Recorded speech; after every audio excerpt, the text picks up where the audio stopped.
Hello baby gangsters, this is Calvin, also known as Omra, and this is my first ever playthrough of Honkai Star Rail. We have to talk to Sampo and Firefly. I've been loving Penacony. I've been loving this so much, you guys know this is the stage, I've been loving this a lot. Before we go any further, you guys know I like to get rid of my gems as soon as I get them sometimes. Sometimes I save up, but obviously if there's a character we want, we're gonna get rid of our gems. And that sounds so bad, but really we're just trying to wish here on this stuff too.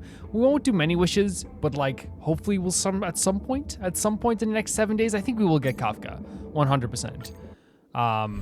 If I'm right on my calculations on pity. But then again, I've never always been correct on that. There we go. And should be, what, 2 more? Legit 2 more. And here's the last one. But again, we have 7 more days.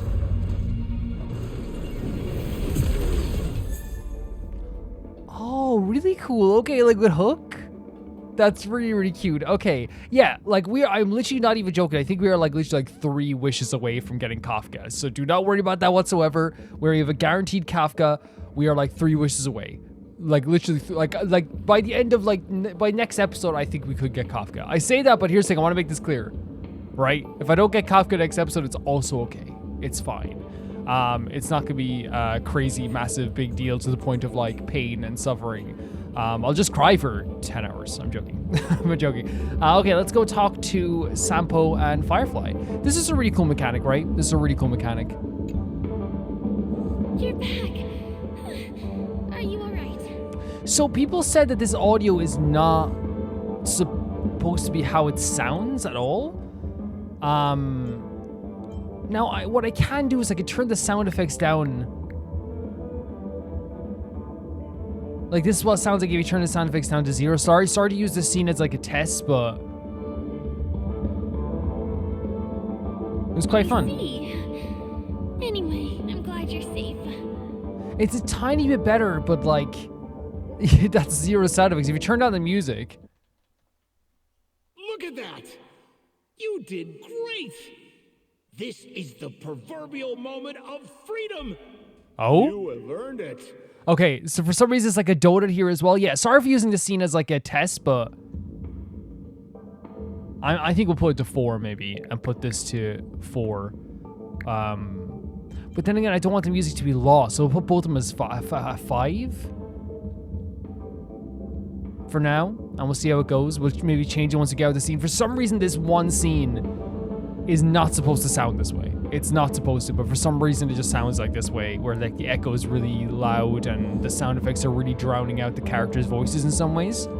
Now that we've got everything we need, we just need to go into a dream. Just follow me. You're about to experience the real fun. So we're entering into someone else's dream? Wait, there's red up here on the map, by the way. Does that mean there's an enemy nearby? Do you see that? There's an enemy somewhere, right? Oh, we have to go back to the Dreamscale sales store, which was up in this direction. I haven't leveled up my characters anymore than I did before. I'm breaking a rule here that you're not supposed to do, but like, I was a little bit under the weather. I'm feeling better now, but like if I need to tap out at any point, I'll let you know. You'll probably know. If anyone's asking like why is it's not an actual rule. Like you don't tell people when you're like when you're under the weather. It's just more of a case of just like it's an old Regis Fieldman thing where it's like never let them know if you're actually like under the weather, but afterwards is fine. Afterwards is definitely fine. Here we go again. Talking to the big eyeball. We love eyeball, right? Welcome to Dreamscape Sales Store. Dr. Ed at your service. Trailblazer of the Astral Express. Here we are again. Huh? Love the voice acting here. Not two friends with him. Well, they seem like fun people. They are. Hello, Edward. Oh my God. I'd like my friends to try something fun, if you know what I mean. Look at my guest. Dr. Edwards like loves Welcome's anyone Sampo. who's ready for some excitement. How about we use your dreamscape, sir? Oh, Sampo's dreamscape? A superb idea, sir. Let's do it. The one from last night would be perfect. Sampo has found his best friend in this eyeball. What's going on?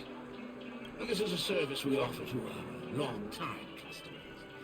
You can submit dreams you've recently had to me with relevant emotion prototypes. I'll be able to turn them into customized dream bubbles that can be experienced repeatedly. Okay, so you can like re-experience it like a dream you had. Maybe if it's like a really dream, is it like a nice dream and stuff like that. I think a lot of people would wish for that too, right? For sure. Exactly. Looks like you've got the picture. You've probably woken up from a dream one time and wished you could just go back to dreaming it, right? Honestly, I think everyone has once in their life, but like most times, like when I have like a really nice dream, like I think the most common one that I always describe is like one time I dreamt I had like this like beautiful like sunburst like Gibson Les Paul, right? And I was like, oh my god, like this is so beautiful, you know? And then like I woke up and like for like 10 seconds I legit was like, man, I have a Gibson Les Paul sunburst. And then like I remember like after 10 seconds goes by, you go like, oh.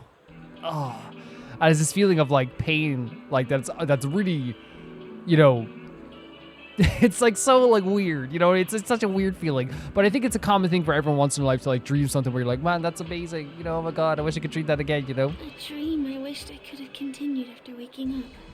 You thinking about something? Miss Firefly, I admire your eagerness, but please be patient. Allow me to use my dream as a demonstration. I already said it, but I really love her outfit. I trust you have prepared all the necessary materials. Please, hand them over to me. Wait. Oh, these are all the items we got in the thing. Okay. Yeah, I was like, Your location is yeah, I forgot about that for a second. The retrieval is complete. Calibrate the memoria and generate the dream bubble. It's so interesting how much a Penacony is about escape, right? It is just about like, you know, and I think like, you know, you could say like, I don't want to say like not facing reality because I feel like it always sounds like get your head out of the clouds, man. It's like, man, like it just seems like it is escapism to the max. You know what I mean? Like we all like, you know, watch TV shows and stuff like this and stuff like to kind of escape reality, or we play a game to kind of like, you know, forget about like maybe bad times in our life. But it feels like almost everything in Penacony, especially like this golden dreamscape, like is about like how can we like forget about all the bad stuff, like everything, you know, almost everything. At least that's my view anyway. It's ready. Please close your eyes and rest your forehead against the dream. Super interested to see what Sample sees as a really good dream, right? Jump on in, friend. I wish you a pleasant time. In this dream, March actually thinks he's a good dude. Whoa. Really pretty transition. Wait! Natasha's clinic? Is this the clinic in the Bellabog Underworld? Yeah. Why is it empty? Interesting. Oh my god, look at Stell. How'd I end up here? Where is everyone? What should I do now? This is the surprise that will be revealed later. You have to remember, in a dream, anything is possible. So Sampo is still speaking to us in the stream as well. No need to be hasty now. You should take a moment to get used to the feeling of being in a dream within a dream. Okay, so we take it easy. It's one of those situations, you know, I said this before, like, right, they said it in the text, right? They said, like, you know, kind of like, you know, some other social activities you could do. Generally good to, like, stay calm. You know what I mean? Stay calm. Don't panic. Don't fight it. You know what I mean? Just kind of like, I'm not saying later on we wanted to fight something because, like, you know, chances are, you know, if they're using dream powers, like, someone could try and, like, trap us in a dream or something. You never know. But yeah, stay calm. Is this another note? Become the garbage king till the trash bags have been long broken. Sampo's advice, become the garbage king? I think I've had this dream before too. Oh, really? Well, you know what they say. Great minds dream alike. Do they say that? Stop nitpicking the details. If you ask me, I'd say you should take a look outside, but don't get frightened by what you see. Okay. Just looks like Balebog. It's so interesting to me that, like, yeah, we've been, like, it doesn't seem like it. We've been playing this game now for, I believe, 22 weeks this week. Which, like, it doesn't feel like the fact that, like, what, in 4 weeks, we're going to be playing this game for half a year already. Like, that doesn't feel correct. You know what I mean? I think it's flown by in a lot of ways. But yeah, we have. And that, what the reason I said that is because, like, Balebog makes me feel nostalgic already. It's very interesting. Wait, what? Oh my god, Stell. Where's Firefly? Literal, like walking trash cans. That makes me feel so uncomfortable. Why are the trash cans everywhere? Excuse me? Nice to meet you, Dream Diver. Shatana. Okay, are you related to Nata? Oh, like, is it a like an anagram? It's Natasha's, like, tone of, like, their voice actor, right? Maybe?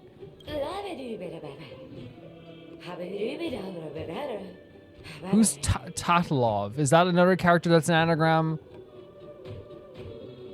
Love, Val, I'm sure I'll know. This is crazy. What am I looking at?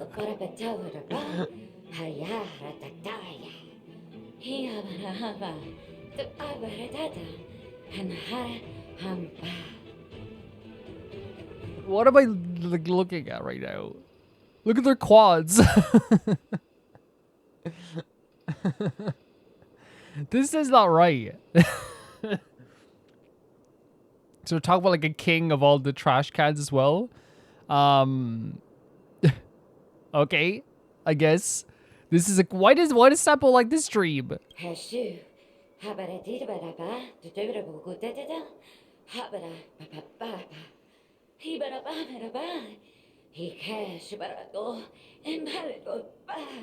It says, however, since the thing beyond the sky arrived here in the eternal freeze, Tatalov's eyes have been blinded. He stopped listening to our calls, leaving the impoverished to be bullied and his loyal servants to be degraded.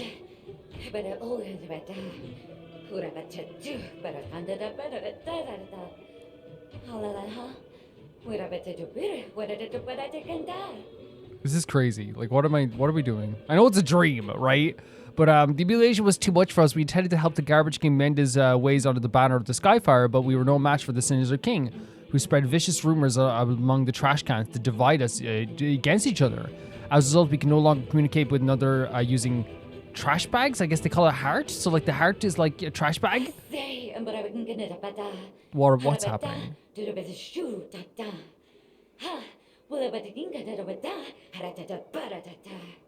I implore you to help restore peace to the trash bags so that the trash cans here may be united once more. Then we'll be able to launch a counterattack against the undeserved king. Are you saying that you want me to rally you all together? I'm up for a rebellion, but, like, every time I, like, look up from the text and just see this standing here, I'm just like, I feel like I'm, like, in a different universe. I think that's what she means. That seals the deal. Look at this trash can over here. What do I need to do?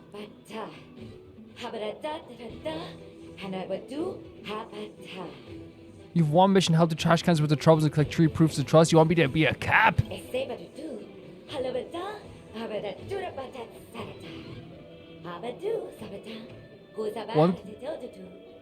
Once you accomplish that, you become our new king and leader fighting against the evil king. Off you go, Dream Diver. Your mission is... This is wild. Confused. It's wild.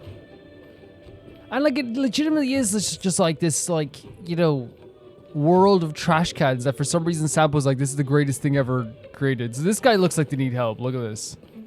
I guess not. Do you guys need help? Courageous can.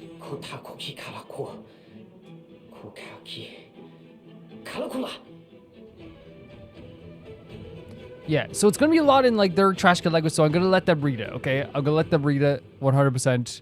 Yeah.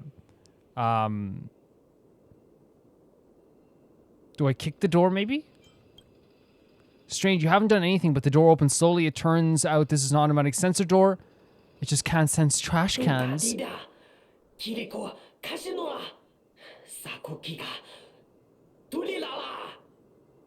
Yes, I am here to save you from the tyrants of the trash. Oh my god. Why does Sampo love this so much? It's like there's a lot of rebellion in it, but like, and I'm always for, you guys know I'm for rebellion, you know what I mean? 100%. You watch the trash cans excitedly crowd into the treasure trove, tearing open the bag after bag of garbage, pouring the cottons onto their torso. Okay, so we helped one of them as well. Proof of trust. I got proof of trust. Shitana. The music here is so good, isn't it?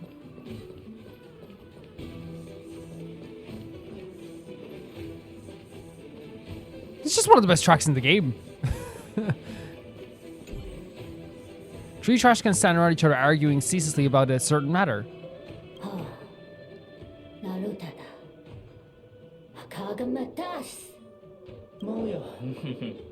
A beautiful can?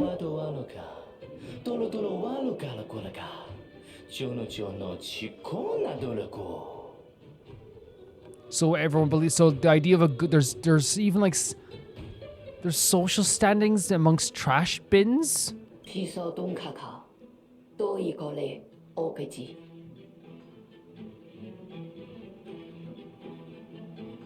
What is happening? So they're saying that like someone from the outside can judge this as well?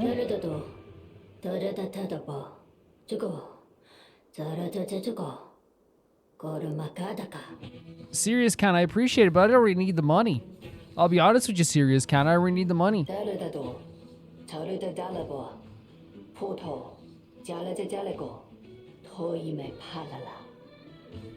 Wise can, I gotta be honest with you, I don't need the knowledge. I just don't need the knowledge.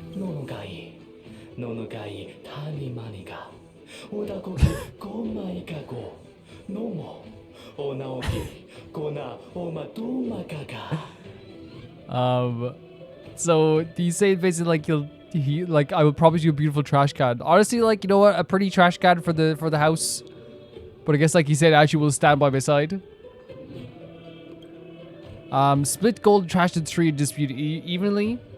I am the only one worthy of it. I'll give it evenly. I missed the washable gauge at 3. You split the golden trash. Not even a Clockie pizza can be divided this evenly.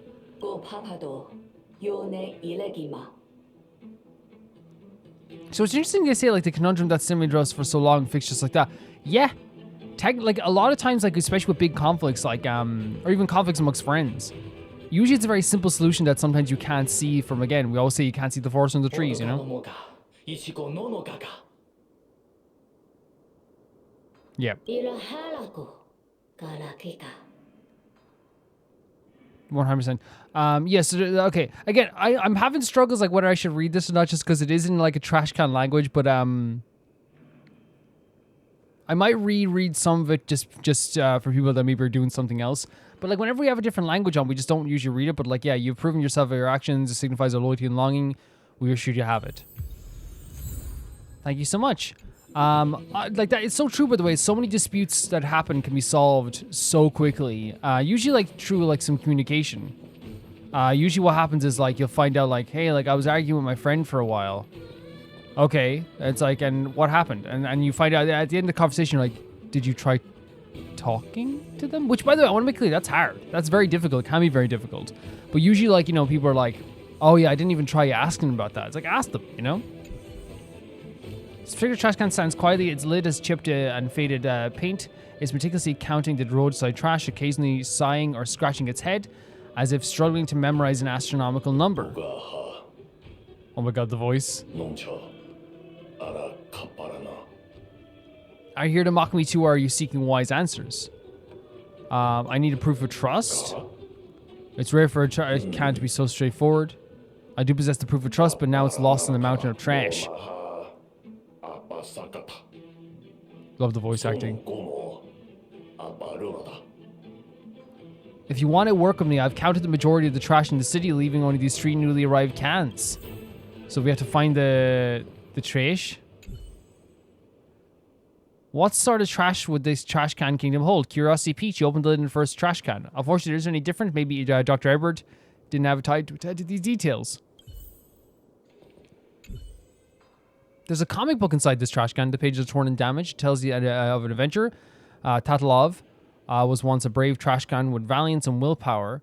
It defeated a colossal junk monster and saved human from its monstrous maw. In order to repay Tatalov, that human turned himself into a trash can. This is actually a horror story. Oh my god. The music's so good. You see something unexpected, a true sting lying in a trash can looking back at you. Die, remnants of propagation. It is time to rid the people of this menace. You use your bat to tell it this is a kingdom of preservation. Oh, we're going for battle, okay. Yeah, this is a wild, oh my god, we're literally fighting. What? Who dare disturb my slumber? Me, I guess? This is hilarious. This is legitimately like I feel like, you know, if they're gonna do like dream stuff, oh my god, the flexing, it's really cool to have like something like this, right? Where it's like, this is like, you know, everyone's had like a wild dream where like you don't even know what's happening. You know what I mean? I feel like this is what's happening here. This is like a wild dream that like you're kind of confused on the reasoning why you're dreaming this right now. I'll see you off. It feels very strange. Are we giving him weaknesses every time we hit them? If so, that's hilarious. That's an hilarious mechanic. This is where Sushang, I wouldn't say like she shines all the time, but I think that like, you know, usually like she doesn't have a, how do I say it? She's not always like made for. Okay, there we go. She's not always made to fight like multiple enemies like in a way too. Look at that trash can like bowing, like giving us a little bow before they left as well. You know what I mean? I always feel like Sushang is like meant for like, you know, boss battles sometimes, but I shall be the judge. With the proper combo, By the will of the 10 Sushang can be decree, like absolutely like hereby incredible even with ordained. multiple enemies, I feel like, you know. And I like Sushang quite a bit, so. Bloom. Your assistance is I haven't timely. like I said, I haven't leveled up anyone else. I was like under the weather a little bit You're not going anywhere. over the past few days. And like I know like it seems like, oh well, then you can just like place it. It's like, it's very hard. Like, it's not hard, but it's like one of those things where like Sleep is not the end. I feel like leveling up a character, no matter how easy it is, can be like, you know, it's still like building stats. It's thinking about what you want to do with a character, no matter what. So like I never want to like be like in a like an annoyed You'll or pay for painful this. state, because then like I feel like I'm not gonna like think about it as much as like I Coming. probably would, you know.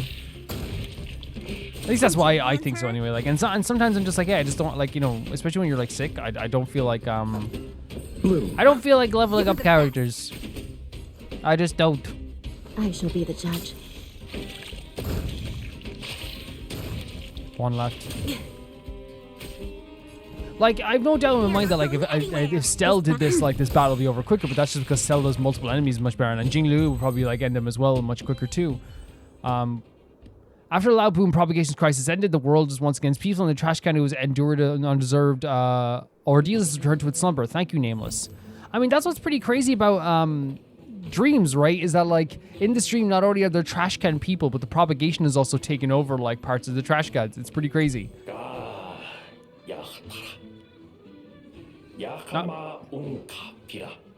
Not bad, young can. You prove yourself. Oh. Your wisdom and patience, you deserve this proof of trust. I'll give it to you. Thank you so Finally much. collected 3 proofs of trust. Let's go back and deliver them. This is such a crazy start to this. It really is. Like, it's such a wild start to this episode. Looks like you held up your side of the deal. Oh my god.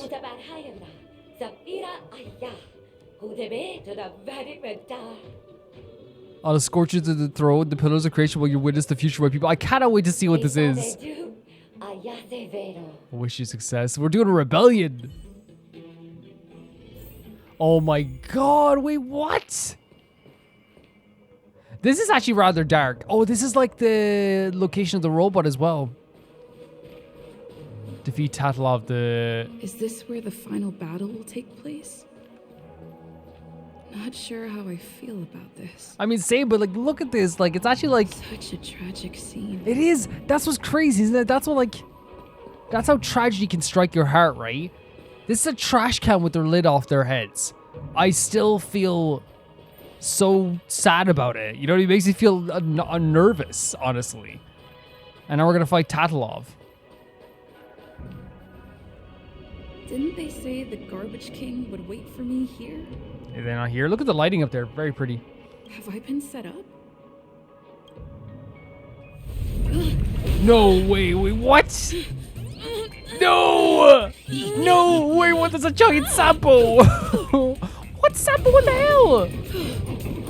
What am I looking at? Oh, the thumbs up? A giant Sampo? What is happening? Wait, is he the Garbage King? Oh my god, they gave a full animated cutscene for this. Oh, look at the clenched teeth. Let's go, Stell. Oh my... What? Hey, wait! What kind of nonsense is this? What? Look what we're looking at. Giant Sampo, giant trash can. What is this game? That's super creative, though. It's super creative, unexpected. What a bummer. I was really looking forward to seeing how our friend was going to overthrow the You're the Garbage King? Honestly, like, if the Garbage King, you're a real Garbage King.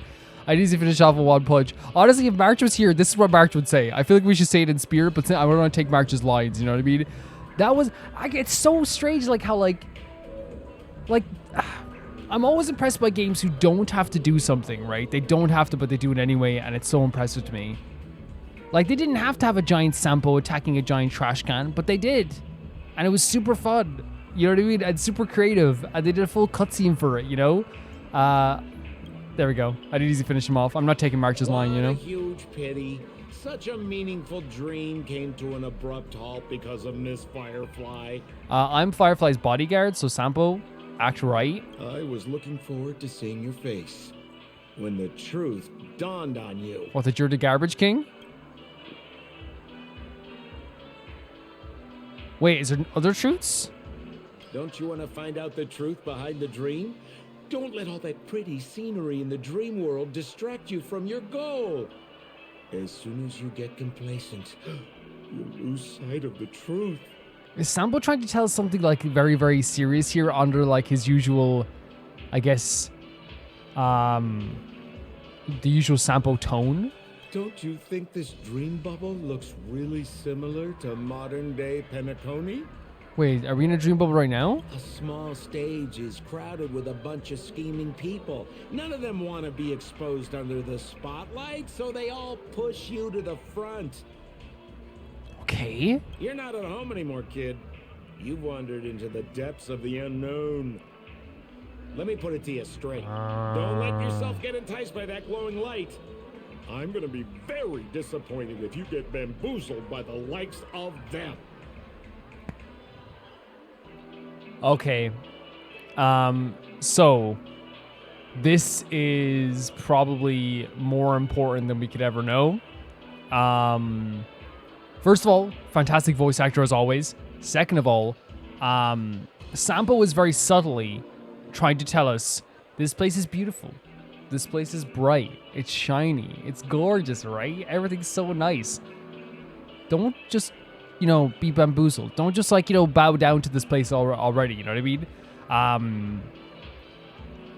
You know, he's saying that there's so much probably here that's still left to be found. And if you get, like, you know, distracted by how pretty this place is, you're not going to find anything. What in the dream were you talking about? Seems like you really do have no clue. Turn around and take a look. What? Is that girl still here? Wait, what? She claims to be a local, but doesn't know how this world works. All she's got is street smarts. Who exactly is she? Wait, what? You don't find her the least bit suspicious? Sampo, what? You better hurry up and confront her if you have any questions. Don't let her off scot-free. What is that? See you around, pal. Sure. Don't let me down. I won't. What did Sampo mean? Is Firefly hiding something? Sampo basically I said, must find her and demand an explanation from her. don't get blinded Shouldn't by be the too far off. sorry for interrupting you, Stel. Don't get blinded by the beautiful lights. That could also mean like, don't be like bamboozled by like how nice some people you met here are.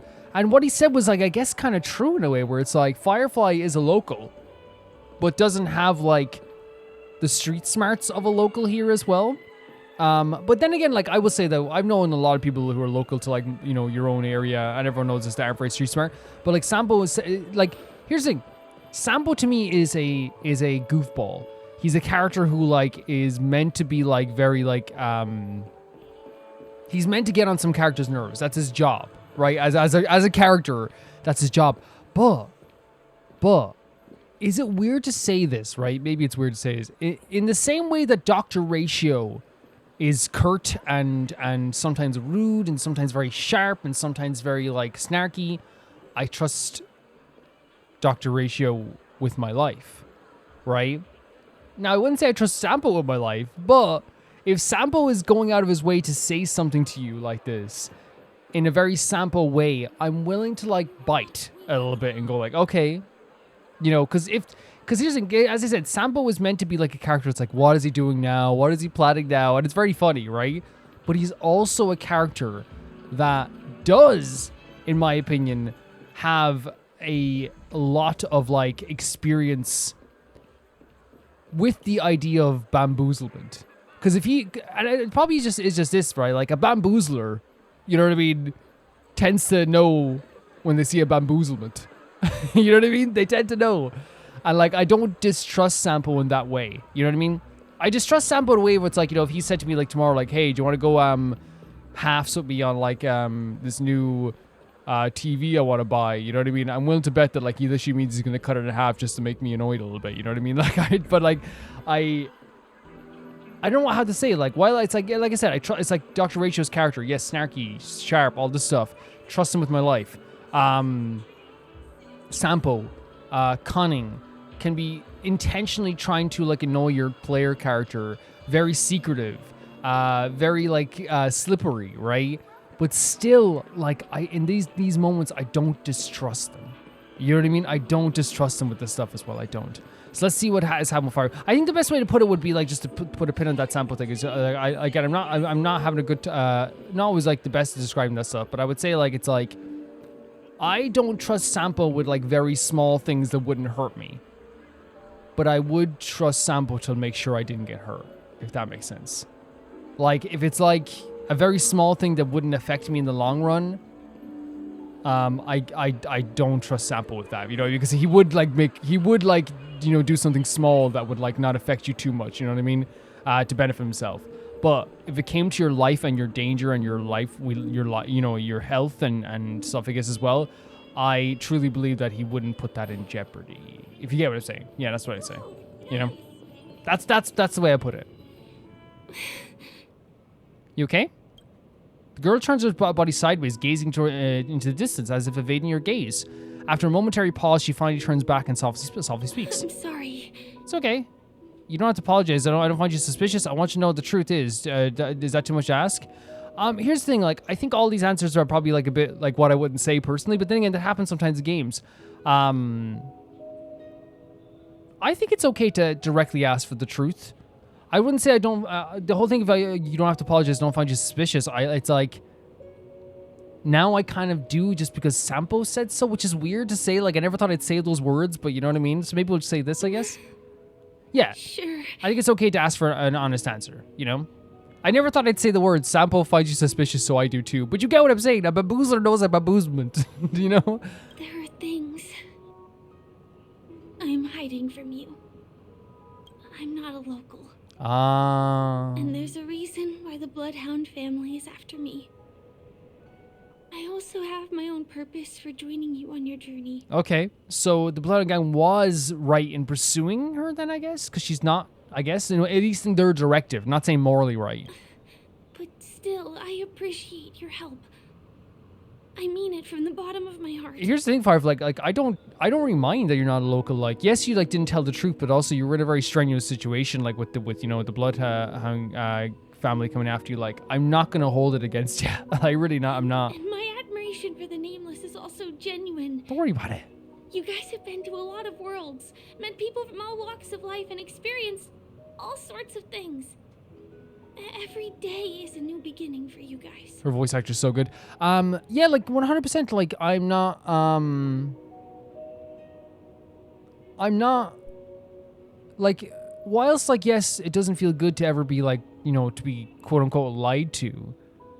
I also feel like and I've been wrong before, and it's okay to be wrong. I don't sense like a malice of malice towards us. You know, I really don't. You know what I mean? We're gonna see how things go forward, but like, you can board the express too. Like, we'd love to have you there.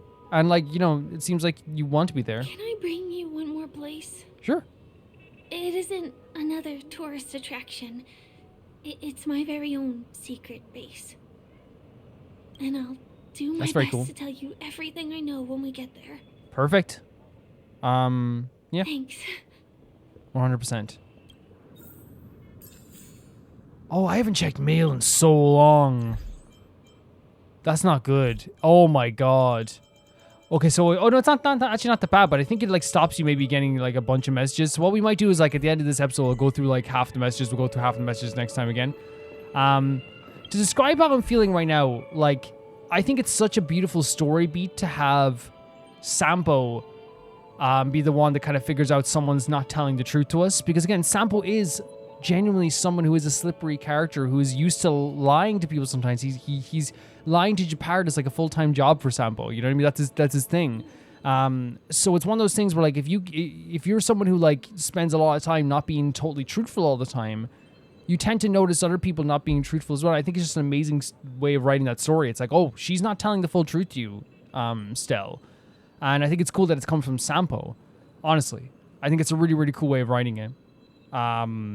Now, in terms of like, you know, the whole thing of trusting Firefly and stuff, guys, like, you know, people can say like, oh, you're too trusting and stuff as well. It's not that like I'm not always prepared to like be betrayed by someone. That's gonna happen at some point, right? By from somebody. I'm not saying Firefly, but like someone will betray you in a game, you know, and in a story, and sometimes in life. But like I'm not. You know what I mean? I still want to give people the benefit of the doubt as much as possible. And if it comes down to it that we get bamboozled a little bit, obviously there's limits. Obviously I could tell from like if someone's being like awful, you don't give them like the benefit of the doubt right away. You know what I mean? Honestly, but yeah. Let's go. I'm interested to see what this secret spot is as well, by the way. But yeah, really fantastic story beat. Having Sampo figure that out and give us advice. Is something... Help! Help me! Wait, what? Someone's dying! What? Please, come here! What are you? Are you asking for help? Yes! Please help! What the hell? Someone's life is in your hands! This is like a freaking like old Disney cartoon. Can you see me? Yeah. Is there a problem?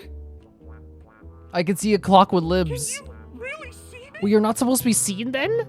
This is actually this world is so creative. It's so creative. Tick-tock! Wonderful! This is awesome! There's still hope for Misha! Misha? Oops! I haven't introduced myself! Tell me where I'll help. There's music as well. This is so fun. My name is Clockie. I'm a famous celebrity in Penacony. Sure. My friends and I keep the peace in this small town. They are Hanu, Mr. Soda, Origami Bird, Hamster Ball Knight. Hamster Ball Knight. Hamster Ball Knight sounds like a Yu-Gi-Oh card that like got banned because it was too OP. And Misha. Misha's in trouble. Where is Misha? Help! Where is Misha? Clockie, how can I help? Clockie? So Firefly cannot see this whatsoever. Firefly, just describe what I'm seeing. It is like a cartoon, like a Disney cartoon from like years and decades ago. It's like bouncing like it has an idle animation. It's pretty crazy. Do you mean you saw a cartoon character that doesn't exist in real life? I don't know what to tell you. I'm staring right at this thing, Firefly. I don't know what to say. Can't you see him? Where is he? I can't see him. Oh my god. Why do I feel like Sample will come along and be like, Clockie, my old pal. I love the Firefly giving a genuine effort, by the way, to look for this Clockie character as well. By the way, when I say it's an old Disney cartoon, I was more of a Looney Tunes kid, but I always noticed like the difference. Like old Disney cartoons were very much like, you know, very like cartoony within real situations. Like it was like cartoon like aspects within a real story, right? Whereas Looney Tunes was always like a real story that happened to be like, you know, that was like more like off the wall and crazy sometimes. Maybe I'm getting wrong, but like that's the way a vibe I always get. But like even like this vibe is definitely more Disney than Looney Tunes to me. You know what I mean? If this is Looney Tunes, he'd be smoking a cigar, telling me how like I'm a, you know, a schmuck. You know what I mean? TikTok! I guess I'm only visible to those with the innocence, kindness, and honesty of a child. What? Like this kid here, Cloud. This music. Oh wait, what? He said only children can see him. He said you weren't innocent, kind or Just how so?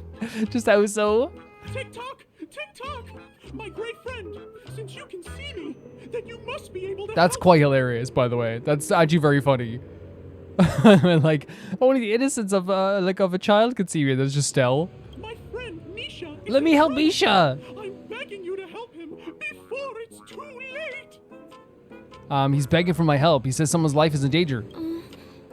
Is it really that bad? I mean, yeah. So I here's the thing: we're in a dream world, so I don't think this would be that crazy, right? Are you gonna help this Clockie that only you can see?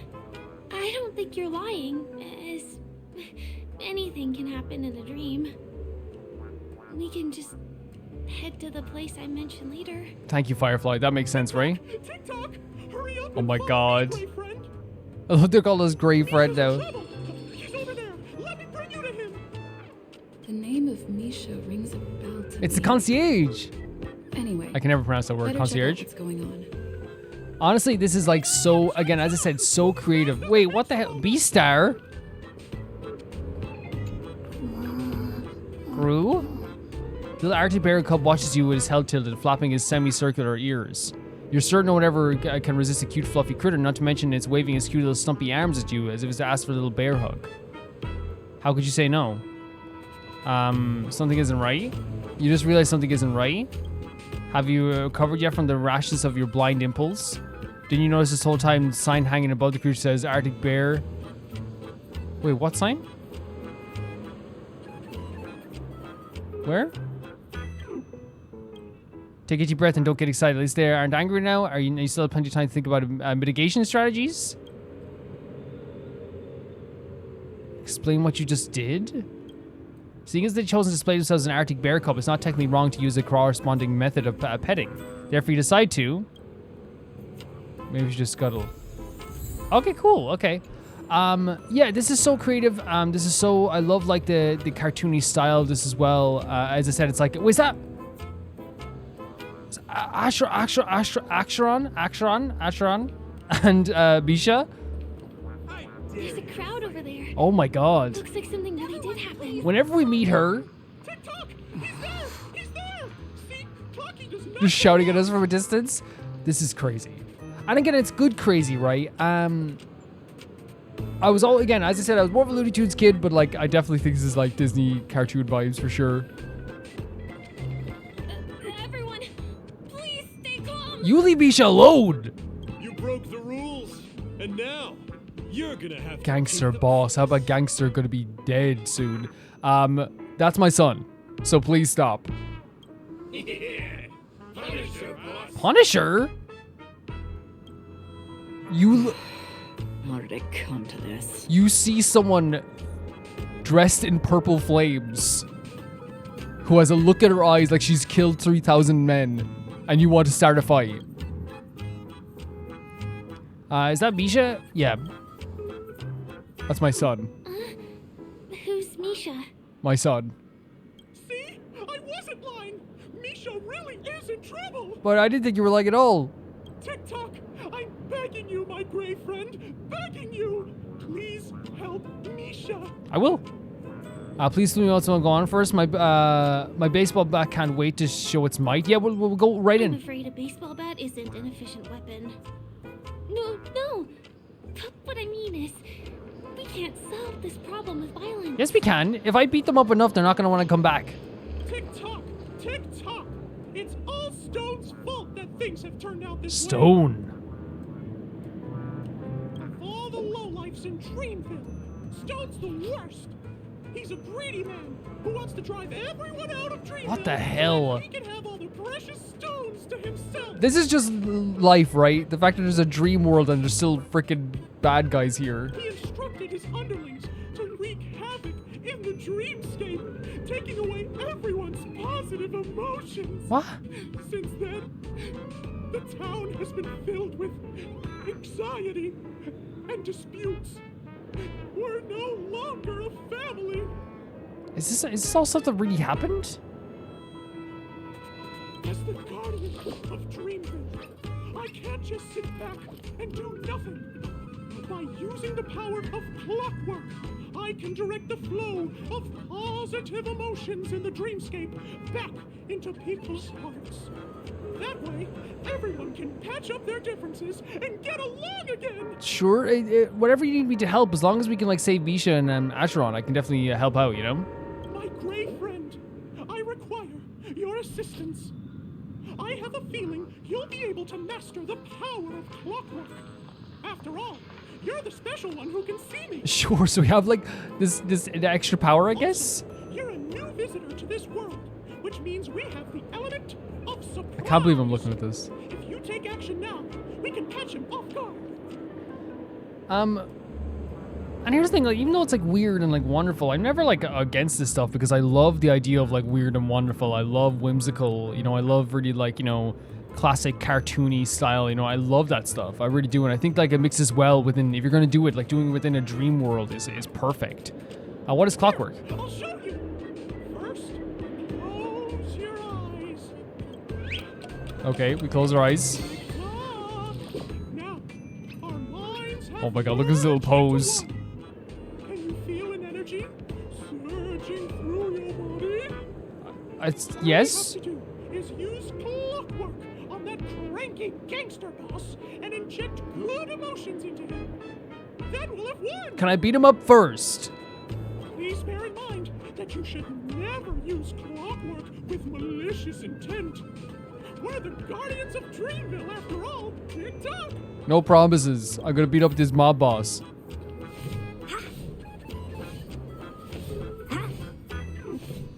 We love a good mob boss, but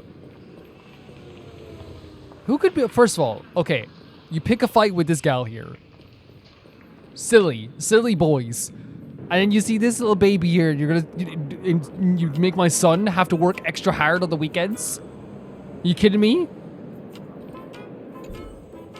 The two you're too busy to chat. Use your clockwork to solve your issues first. Making my freaking son work on the weekend. Mind your own business. Huh? Lass! That lady there, Lass! she's messed with the wrong person. Oh, no, sir. You may have done a really good job at, like, making, you know, 3 of your boys dress the same. But this wasn't a very well thought out situation you have here. Here comes the clockwork. So this is actually going to be a mechanic? We're changing people's emotions. This is so crazy. Use the clockwork to tune your person's emotional state. So then we have to go to the current emotion. And make them happy, make them sad. Could we make them, so if we make them calm, because they want to fight, right? Everything's all good. It's all good. Don't worry about it.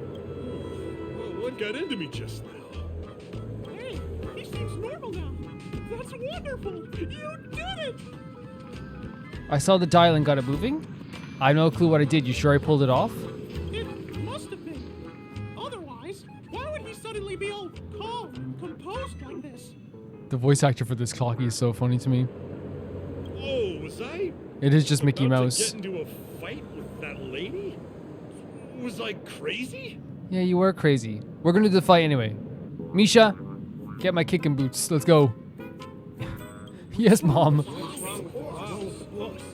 This is crazy. So there's actually like a power to change it. I wonder if this is well known by other people, or is it just like something that we're one of the few that knows about it? Hey, may I ask you a question? Were you the one who made me simmer down earlier? I wasn't my normal self. It's the least I can do. Ooh, thanks for doing that. If we'd laid a finger on our guests just now, we would have faced severe punishment from the Bloodhound family. Oh, you know the Bloodhound family? I can talk to Gallagher, maybe. I'm so sorry for stirring up all this trouble. Alas, why did I get so worked up all of a sudden? It's baffling. How do you guys feel about changing people's emotions, by the way? I think it's crazy. I think changing people's emotions like this is an insane power. You know what I mean? Oh, my great friend! You have to tell him that Stone is behind it. He's just like coaching us from off camera. Friend! I imagine we're gonna be like fighting the final boss of this game. Friend! Hit the nuke with the bat at the side in his ear! Friend!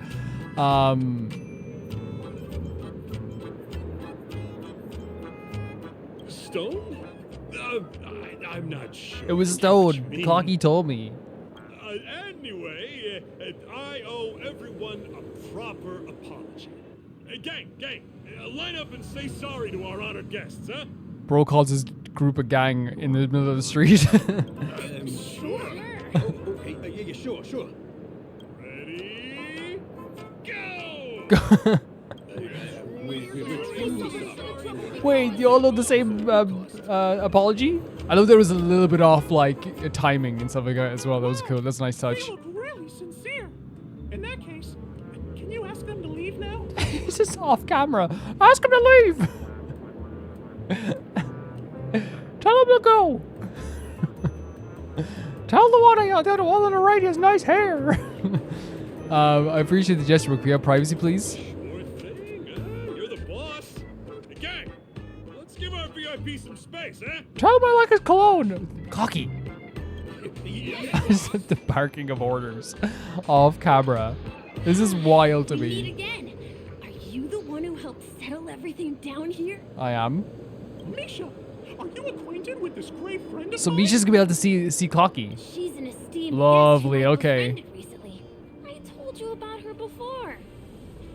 Does it ring a bell? Oh my god, sweetheart. So that means me and Misha are both like pure of heart? Oh, it's her! Anyway, thanks a lot. If you hadn't gotten here in time, whew, I would have been in a real mess. Thank you.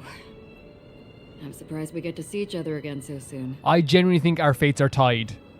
I know you're saying like, it's strange to see each other again. I genuinely feel like our fates are tied in some way ever since we were in that dream. I think we're going to see each other a lot more. I know you thank you, it's the least I can do. About all the commotion just now, I heard a bunch of masked fools were causing a ruckus on the streets. I happened to be passing through, got stopped for questioning, and there were some misunderstandings along the way. Anyway, I owe you another one. You don't owe me anything whatsoever. I genuinely think that like it's just like one of those things where we're destined to constantly just help each other in weird ways. And Is this lady your friend too? I suppose now she is, right? For sure. Well, we've only met each other once before, but she is a kind soul for helping me at the hotel. You helped me. It's my pleasure to meet you, beautiful lady. Beautiful lady. Beautiful lady. Firefly, that's a nice compliment. By the way, what did you do to that man earlier? It was like someone took him on an emotional roller coaster. I changed his emotions completely. I was wondering about that too. What happened back there exactly? Clockie taught me some clockwork. I talk there, but use that on him. It's only natural for people to get intimidated by my baseball bat. What are you talking about? It wasn't the baseball bat. It was Clockie. Clockie, you know what's good for you. Stay quiet. Clockie, if you know what's good for you, be quiet right now. I don't think it's that simple. No, it's not. It's not. But it'd be funny if it was. Could it have something to do with that Clockie that only you can see? Yeah, it is. Clockie's gotta learn to keep his mouth shut. Clockie? Do you not see Clockie? Yes, that cartoon character. I think he's shown up in reality. I mean, in the dreamscape. I don't really know how a cartoon character could show up around here. But according to our friend here, only honest people with childlike innocence can see him. And I wonder if Firefly, quote unquote, can't see Clockie, not because they're a bad person, but because they were keeping something like in a dishonest way from us. You know, Misha seems like the most open character in this entire world so far. And I wonder, like with Acheron, it's one of those things where like she probably has seen some stuff, done some stuff. She gives out that vibe. It seems like I'm too old to qualify for that. If Clockie really exists, that can explain a lot of things. I guess so. Huh. Can you see me too? I can feel the presence of something inexplicable next to Ah. me. But it's a shame that I can't communicate with him like you can. So she's like, I can feel it, but I can't see it right now. We can both perceive these extraordinary things in the dream, probably due to our ability to react to memoria. But you're more attuned to it than I am. This is so interesting, and we know this because like we had that connection honestly as well. I feel like, you know, Acheron is definitely seeing that too, where it's like, I guess we both have like some sort of like some sort of vision here, I guess. I thought your heightened perception was caused by something the elegant memo keeper might have left in your mind. Now it seems to me there are many more special beings like her in this dream. The elegant memo keeper? Shortly after we parted ways, I wandered into a ball without realizing it. A lady wearing a black veil invited me to dance. Huh? It was my first dance, and it was an unforgettable experience. This is like one of my favorite things. It's like a lady wearing a black veil invited me to dance. I was wandering into a ball as we parted ways. There's something so like, you know, confusing but beautiful, but like subtly like dangerous about that one line. You know, someone just randomly asked me to dance in a black veil. It was an unforgettable experience. Like, it makes you like feel a tiny bit uncomfortable. Like, how did that happen? But at the same time, it's like, that sounds amazing. That sounds so beautiful. It's a shame that I forgot to ask her for her name. I only know that she's from the Garden of Recollection. We were dealing with those before with March's quest. Garden of Recollection. Is that the group that serves the Eon of Remembrance? Seems so. Exactly. They traverse freely between different worlds as mimetic entities and are only visible to certain people. Doesn't she sound very much like that Clockie you saw? After all, it is a grand event held by the family. The guest list could be a lot longer than we imagine. True, very true. We know that like a lot of people got invited. Even like the Annihilation Gang were like, hey, we got an invite. You know what I mean? Once again, thank you for being kind to me. No problem. I wish you a great time in the dream, and I shall not interrupt your date. Yeah. I guess it's a date now, Firefly. Yeah, like, it's interesting that she keeps saying like thank you, and like I feel like she guided us through that first stream, and then the second time around, even though I don't believe adventuring was going to hurt us, I think, you know, she definitely stepped in as if like someone was going to hurt us, you know what I mean? So it's the intention that counts. No, we're not on a date. The playfulness of this is very funny. Very funny.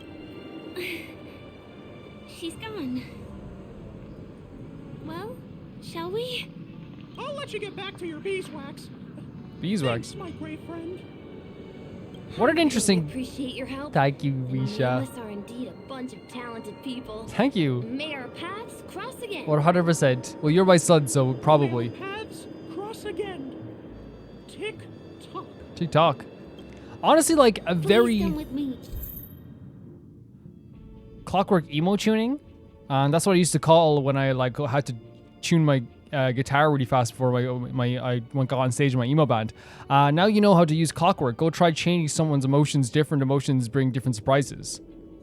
You can use clockwork on anyone with a Clockie mark on their heads. When you get the chance, make sure to try it out as much as you need. Okay.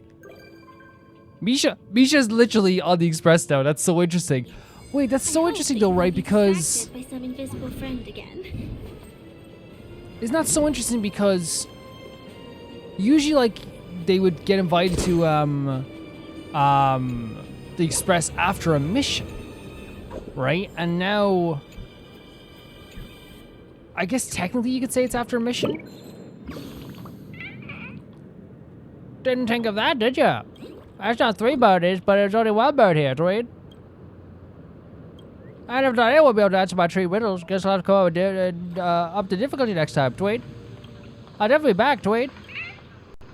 When I say, like, something is, like, super creative, like, that goes without saying, I think, in Honkai Star Rail, right? Like, Honkai Star Rail has... Oh, we got a Misha sticker.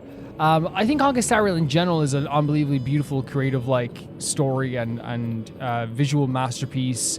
It has so many story beats that are like, okay, that's such a good idea. That's so creative. That's such a cool way of implementing that.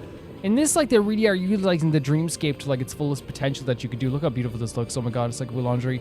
And I think that's something that, like, I'm so thankful for, because, like, you know, if you're doing a dreamscape, they could have gone too far into the dreamscape stuff and, like, had this overload of, like, isn't this kooky? Like, all the time, right? We want some kookiness sometimes.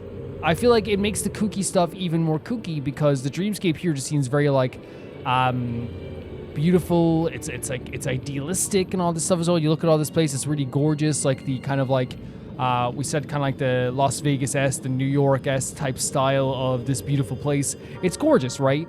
But, like, I think having, like, stuff like the Clockie stuff show up, like, every once in a while, having, you know, the birds around the place, having the trash can universe and stuff like this, like, that little stuff there, every once in a while, like, really makes it go like it's like, oh, we're in a dream, right? But, like, it's just kooky enough that it's not, like, overwhelming. It's just super fun. It's super fun. Like, talking to Clockie there was super fun. Doing that new mechanic was super fun. Clockie as a thing in this game was, like, a super fun idea. And I think that's what Honkai is just full of. It's just so full of, like, amazing ideas. Should we check out our, like, sticker book here as well? Really upset with you guys, by the way, because you guys said you would, like, go through all these red exclamation points and you haven't yet for me. I'm joking. Okay, let's see. Here is the stickers, right? We might have to make some more stickers a little bit smaller. Excuse me, my son has to come in here. It's my son. That's my son. Okay, that's my son. That's his favorite singers. This is the guy that... This is Jesus. Beautiful man, that's his profession. Really cool lady. Sneaky but beautiful guy. All these jobs. Wow. It's amazing what you get paid for nowadays. Amazing. Yeah, I'm really impressed with the creativeness in this, and how it's not too crazy. I'm afraid you know? we need to take the pinball machine to reach this place.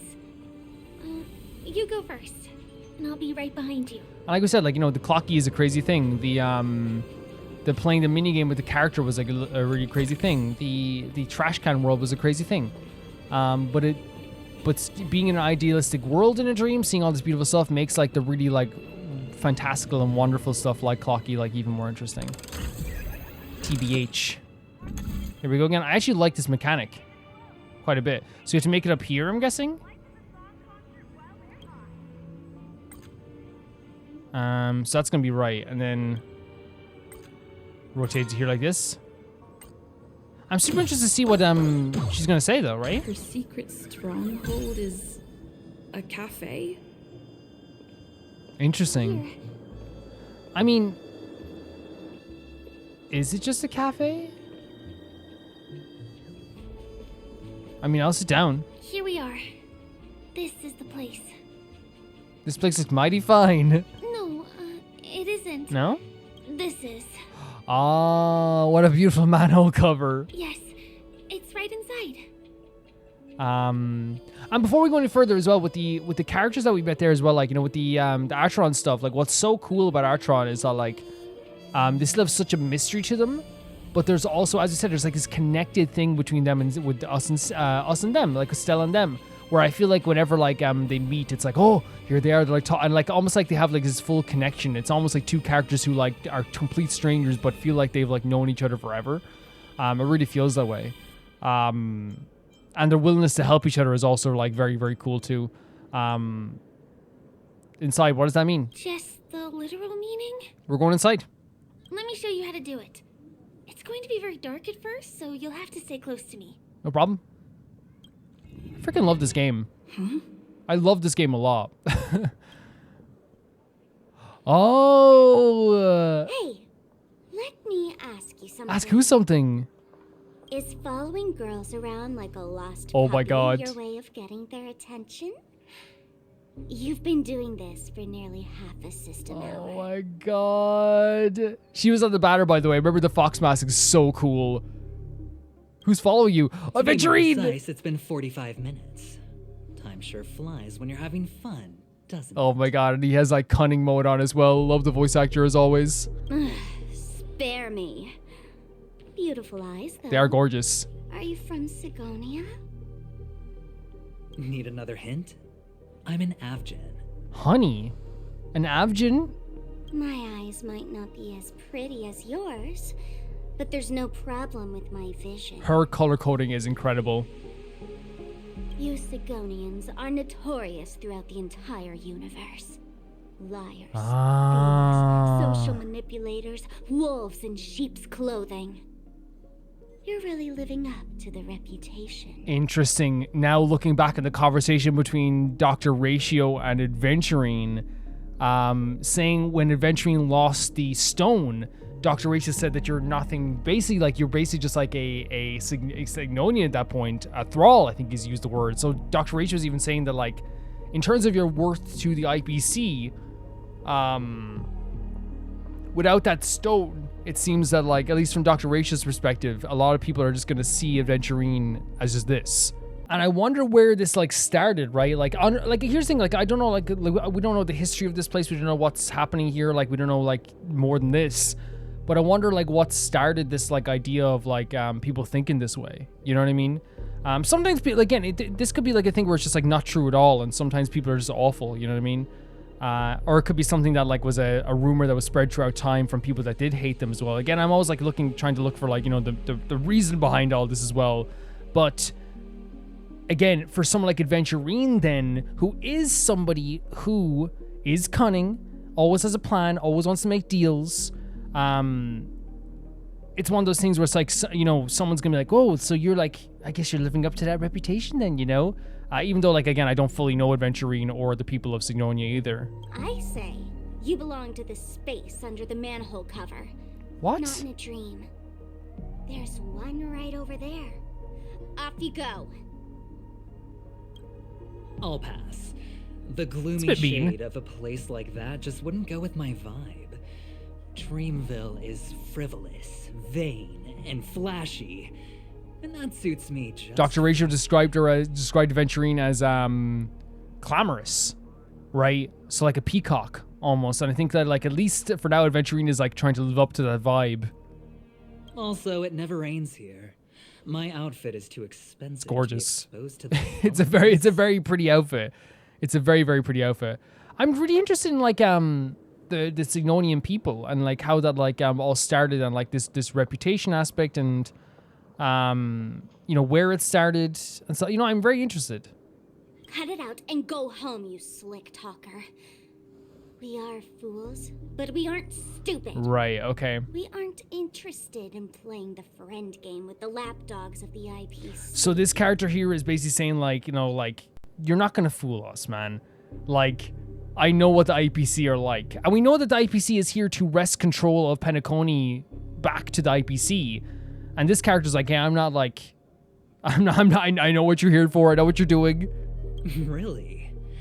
You've never been friends with anyone from the IPC? That seems like a pointed question, like you know the answer? Do you think I know nothing about the history of Penacony? Don't drag me into your banal office politics. Oh, wow. And she's just shutting it down over and over again. I don't want to be involved with this IPC stuff. Fool, you've been left with no choice since the moment you accepted the invitation to be here. Interesting. You better pick a side while you have the chance. Or else you'll end up losing everything. Am I mistaken in thinking that Adventurine said something like this before, the idea of picking the right side? Right? Was it in his was it in their conversation with Dr. Ratio, maybe? Like the first one with the shades, maybe, possibly? This is a very interesting conversation here, because what I'm getting here from this conversation between Adventurine and this character, that wasn't the banner at one point, is Adventurine, like, clearly, like, has a plan here, is doing something a little bit devious. We know they're doing something devious. That's their character. We know they're doing something that's like, you know, like they're trying to make plans, make deals, make friends. We know this. They've said this themselves. But then you have a character here as well that like is kind of pushing back against this with like a very common dislike of the IPC that we see throughout like a lot of like the game so far, right? That she's kind of like, I'm not taking this stuff, don't involve me in this stuff. But he's saying like, you chose to be here. So already you know that like you're going to be involved in this. Whoever chose to be here is going to be involved in whatever happens in the end of this. You sound very sure of yourself. Looks like you've already convinced that chicken wing boy from the Chicken family. wing boy? Who's chicken wing boy? How did you do it, little peacock? Little peacock. Did you strip yourself naked? Apologize What? to him on your knees and promise that the IPC would never harm This is a Penacony? tense conversation. She has a dislike. A strong dislike. And again, it's not uncommon to have a dislike for the IPC. She is like not mincing her words in any way, shape, or form, by the way. This is saying to someone, if you say that you strip yourself naked and apologize on your hands and knees, this is saying there's nothing you probably won't stoop to kind of like make amends and something and make a deal. Right? Friends. Oh, please. You guys only treat others as your bargaining chips. Oh my god. And look at the closed smile, the eyes closed, thinking about something with a gentle smile. It's almost like, you know, accepting this like comment about them, about themselves. We do know that Adventurine is a character that like 100% is like who wouldn't mind being used if it meant that they got something out of it, right? That's what they've said before, at least on the surface of things, at least. So it's interesting to see this now too. Like my heart's pounding during this. This is an unbelievably interesting conversation. Oh, what's wrong with chips? In any gamble, the only players that will never be on the losing side are the chips. My friends from the Garden of Recollection and the Astral Express are all smart enough to understand that. So he's saying the only players that will never be on the losing side are the chips. My friends in the guy. So wait, so he's saying that like whichever players are the chips are the ones who will always be on the winning side. And that's like say if like the Astral Express were like say if like the IPC in his eyes are like the chips, the winning chips. In gambling terms, the only one, yes, the house always wins, but the only one who wins when you win is truly always, no matter what, whatever side the chips are on, they're always going to hold their value no matter what. Even if someone loses that value, if someone wins that value, if the house wins that value, no matter what, they stay the same value no matter who is in possession of them. So what Adventurine is saying is that like people should understand that like it's not about being like on this side or that side. It's about being on the winning side. But the smarter ones wouldn't have joined the game in the first place. See? I'm smarter. She's like, I'm done. She's like, I'm done with this. Listen, little peacock. Calling him Peacock again. You've been invited by the tavern before, too. If you want the masked fools to get on board, you need to figure out what it is the laughter wants. So what on the laughter what aha wants? Interesting. So she's saying like you have to appeal to like the masked fools. Here's a hint for you. Since you can't convince anyone, why don't you befriend a mute? At least a mute won't be able to refute your arguments. Oh my god. she basically said the only person that's not that you're gonna not be able to like or I guess she said like, hey, like if you talk to someone who's not me, basically then you might be able to convince them. But she's saying that your arguments are shoddy. So long. I didn't think I'd see that yet. Thanks. I'll keep your advice in mind. I don't think Adventurine is shook, right? I think Adventurine expected this reaction just from someone like maybe this character, it seems, right? You can see it in their eyes as well, a little bit as well. They probably expected this. But it's very interesting to have a character, dress Adventurine down so much in a way that was at times uncomfortable, but probably intentionally uncomfortable, right? For sure. Very interesting conversation. Because even like, calling him Little Peacock over and over again, to me, like it's a way to like, if you're in an argument with someone, not directly mentioning someone's name directly and just like their personality. Like say, you could say like, angry, hey, Mr. Angry, you know, stuff like that as well. Like it's intentionally trying to be like to put you down a little bit, right? And from the perspective of this character as well in Red, which I forgot the name of, she like 100% has like a big hatred of the IPC. And I think it probably generally comes from the idea of like, hey, if you're here trying to make deals, that means that like, you know, something is off. And the IPC, we know, have a bad reputation for a reason, you know? But she's taken that as kind of like, you know, I'm not getting involved in this stuff. I'm not doing this stuff as well. And even going as far as say, I'm smarter than you. I'm smarter than you. I'm not getting involved in this. Very interesting conversation.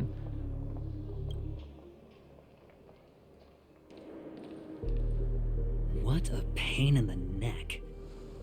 I guess I'll have to meet with the family again. Okay, so well, Adventure's trying to make friends here, right? It seems Adventure just tried to make friends here. But did you hear that little sigh though? To me, I know it's like subtle and it's not that big of a deal, maybe just some, but like the sigh there to me says like, Here. like, you know, I've already like done so freaking much already and I still have to do this stuff, you know what I mean? And it's probably like a thing as well where it's like, and again, I'm reading into a sigh. That's what we're doing, reading into a sigh. Oh my god, look at this place. We're like really high up. Yeah, I'm reading into a sigh. It's happened, guys. I'm reading into a sigh. But I think the idea of the thing is just like, they're not impervious to insults or to failure. You know what I mean? Losing out on this argument in a way, not that they lost the argument, because I don't think they even like, you know, fully were like trying to like to cut this character down. It was frustrating. It's like, man, I didn't get what I wanted, you know? Interesting. Really interesting stuff. We're almost there. But usually like when an entire like group of people are branded as like, you know, they're a thief, they're this, they're that, you know what I mean? Like usually like there's something there like that makes me want to like not be endeared to them, but I want to hear them out. You know what I mean, in a way? The verdant manager? Senior said an artist person are prohibited entering. Tweet. What is this place? This is town's farthest nesting zone. Tweet. There's a construction site inside and it's really dangerous. Tweet. The population of Dreamfield is increasing and there's almost enough houses for everyone. Tweet.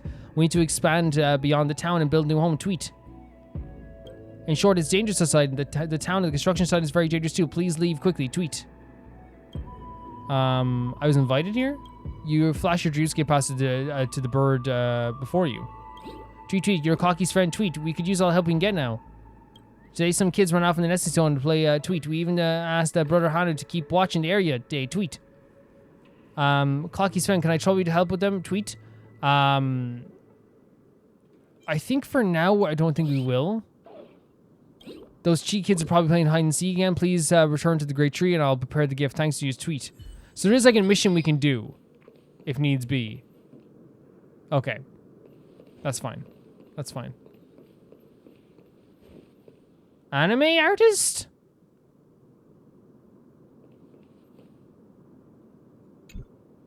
My friend, please have me a moment. I would like to interview you. Are you familiar with anime? I am. Let me teach you. I'm an expert. I'm not really. You're an anime expert? It's not that I am underestimating your knowledge. It's just that no one in Penacony is more fitting for a title of anime expert than I. It's just that now even I can't understand what anime is anymore. I originally came to Penacony to expand my outlook as an anime artist, and I find that I've fallen into a confusion and no longer know what anime even is anymore. I always thought that it was an authority on modern anime world, but now I feel like I'm far less knowledgeable than I imagined. Activate clockwork? So you can make them, right now they're calm. If you make them happy? You know what, it's okay. Also, I suffered a great culture shock. Is that not a good thing? Okay. I feel weird about doing this. I'm a retired official politician, household name across Tokiwa. But all these things, I am an anime artist. I like manga, as is the greatest storytelling art form in existence. However, if I had to never come to Penacony and experience the shock, I fear my knowledge of manga would have been forever stuck in the shallows. I should continue to reference the Penacony anime industry and learn their techniques and research their storytelling. Finally, I will combine them with our Tokiwa techniques and become an artist like no other. That's very cool. Okay. I'm truly fortunate to have this opportunity. Truly, I'm confident I can become a great manga artist, just like Tokoa's founding sages. That's really interesting. I don't know how I totally feel about the idea of like changing people's, emotions completely, Sometimes you need to have like a Look! moment of This place sadness. is breathtaking, isn't it? Oh, it's like a really beautiful townscape, I guess. Guests aren't allowed here, so we have to be careful not to get caught. Sure. Don't worry. This place isn't dangerous. Just, think of this as the border of Golden Hour. The family is still building and remodeling the dreamscape beyond here. Sure. My secret stronghold is in this area. We still haven't gone to the secret stronghold. Let's sneak inside.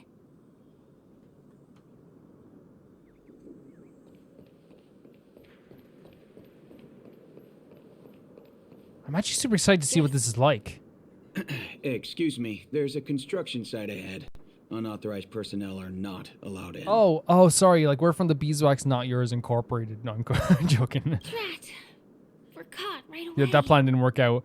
Could you let us through just this time? Could you, please make an exception? We're not gonna cause I know any trouble. Gallagher, kind of. I met him once. Not a chance. Our boss made it clear that only the Dreamweavers are allowed here. He won't budge. We know Gallagher. Who? Never heard of him. I wouldn't let you in even if the Dream Master were here. None of your tricks are going to work. Please do yourself and me a favor and go home. Firefly, kick him with the shins. Seems like he won't give in. Let me think of another Just way. one kick in the shins, and he's done.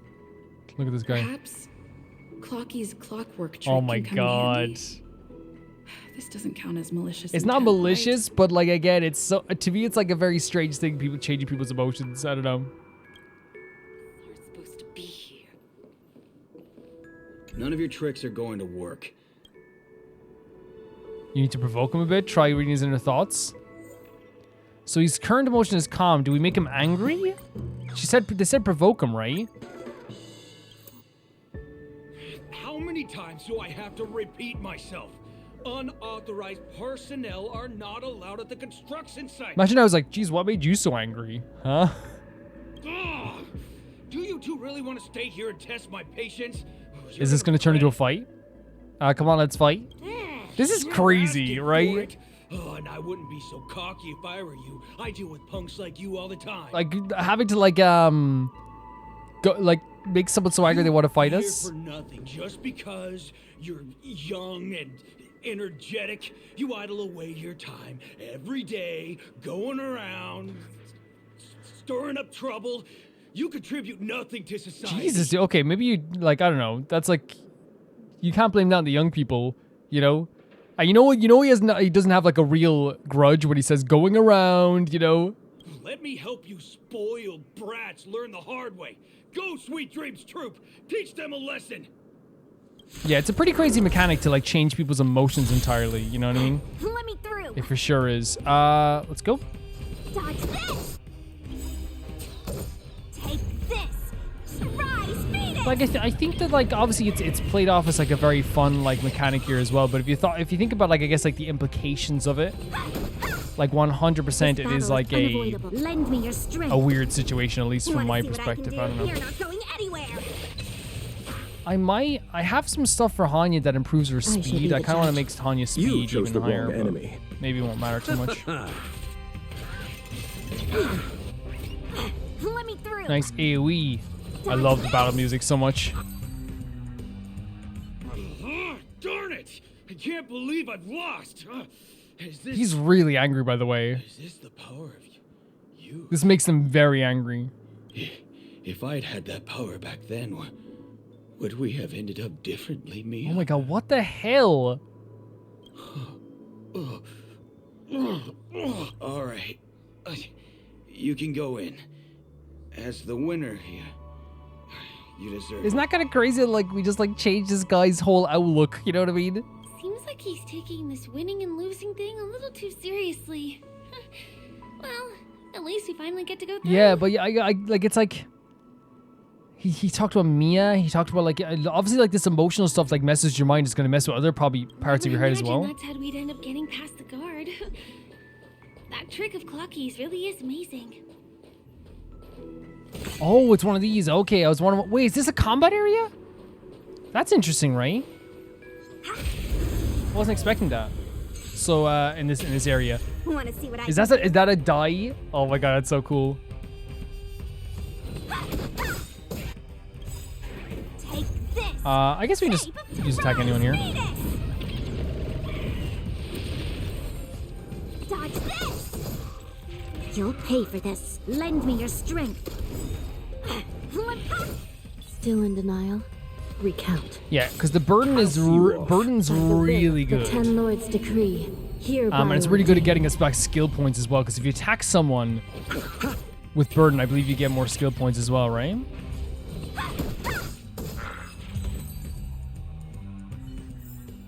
The music's so good for the battle sequence as well.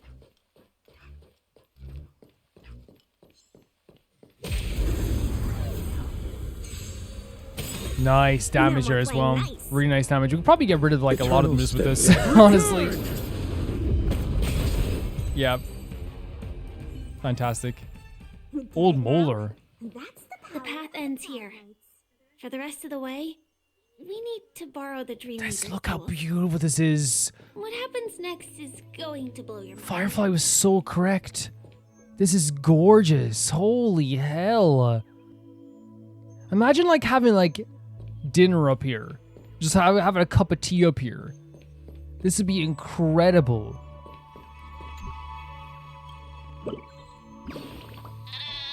I'm a cop, but the breeze is pleasant here. The view is mesmerizing. It is very pretty. How about it? We slack off here together for a while, dude? Okay, I know the vertebrate is worried about us, so I'm going back right now. Oh, this might be part of the side quest, actually.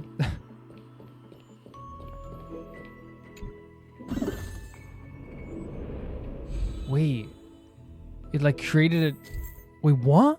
Activating Dreamsight allows you to switch Dreamweaver's view. In this mode, disconnected paths or height with discrepancies will be connected in an incredible way. That's insane. Press the button to switch between monitor mode and action mode. Monitor mode provides additional information about the scene, while action mode grants character movement and interaction. In the Dreamweaver view, your character movement is limited within the screen boundaries. To move beyond these boundaries, you need to deactivate the Dream's Eye. Okay, look at there's Barge. Interact with the Dream's Eye to enter the exit the Dreamweaver's view. This is gonna be a cool mechanic. I can feel it already. To quickly deactivate the Dream's Eye, press the mini map in the upper left corner to open the world map and teleport and activate a space anchor. Oh my god, it's like a whole new game. This Penacony has been so amazing. Linked together? With the different mechanics, like legitimately so. Now we can go to the other side. This is how the Nightingale family repairs the dreamscape. Fascinating. The Nightingale family. I love it. I love that idea of that mechanic. It's really, really fun. This is a sticker? A Dreambird, okay. Man, this location's fantastic, isn't it? Going on top of the rooftops and stuff like this as well. And I feel like especially since like show your courage. Like let's wait and see. It gives the vibe of like, yeah, like a noir city, right? Are you a big boy enemy? What's your weakness? It gives the vibe of like a noir city, so like actually just have like a really, really beautiful vibe to me, honestly. Like, I love it. I love it a lot. Traveling through here is really, really nice. Crush them. And if you hadn't noticed, we're gonna be taking our time with this game. There's no like, I don't have a thought in my head of like, oh, I should get through this part. I should get through this part. I'm just gonna be playing this as I go. Lend me your strength. I tend to not want to ever think like that as well, right? For sure. I shall be the judge.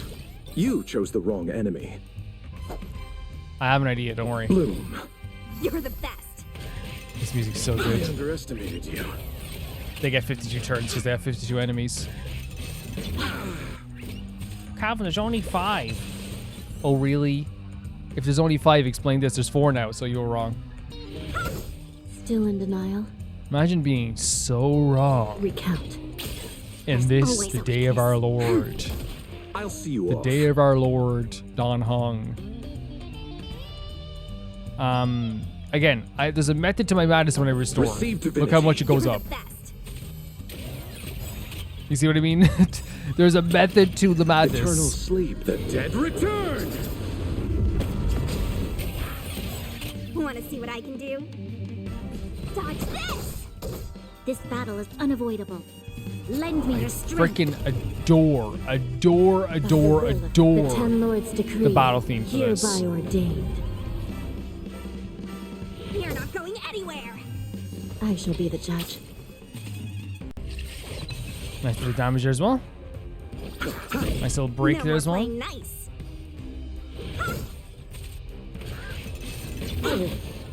You'll pay for this. Lend me your strength.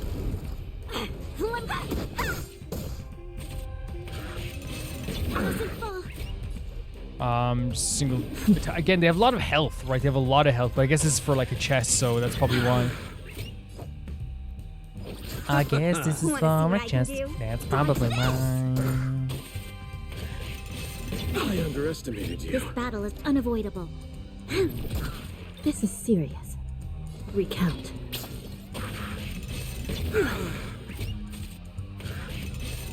Jesus, they're actually doing like good damage to us as well, though. You're the best. Repay.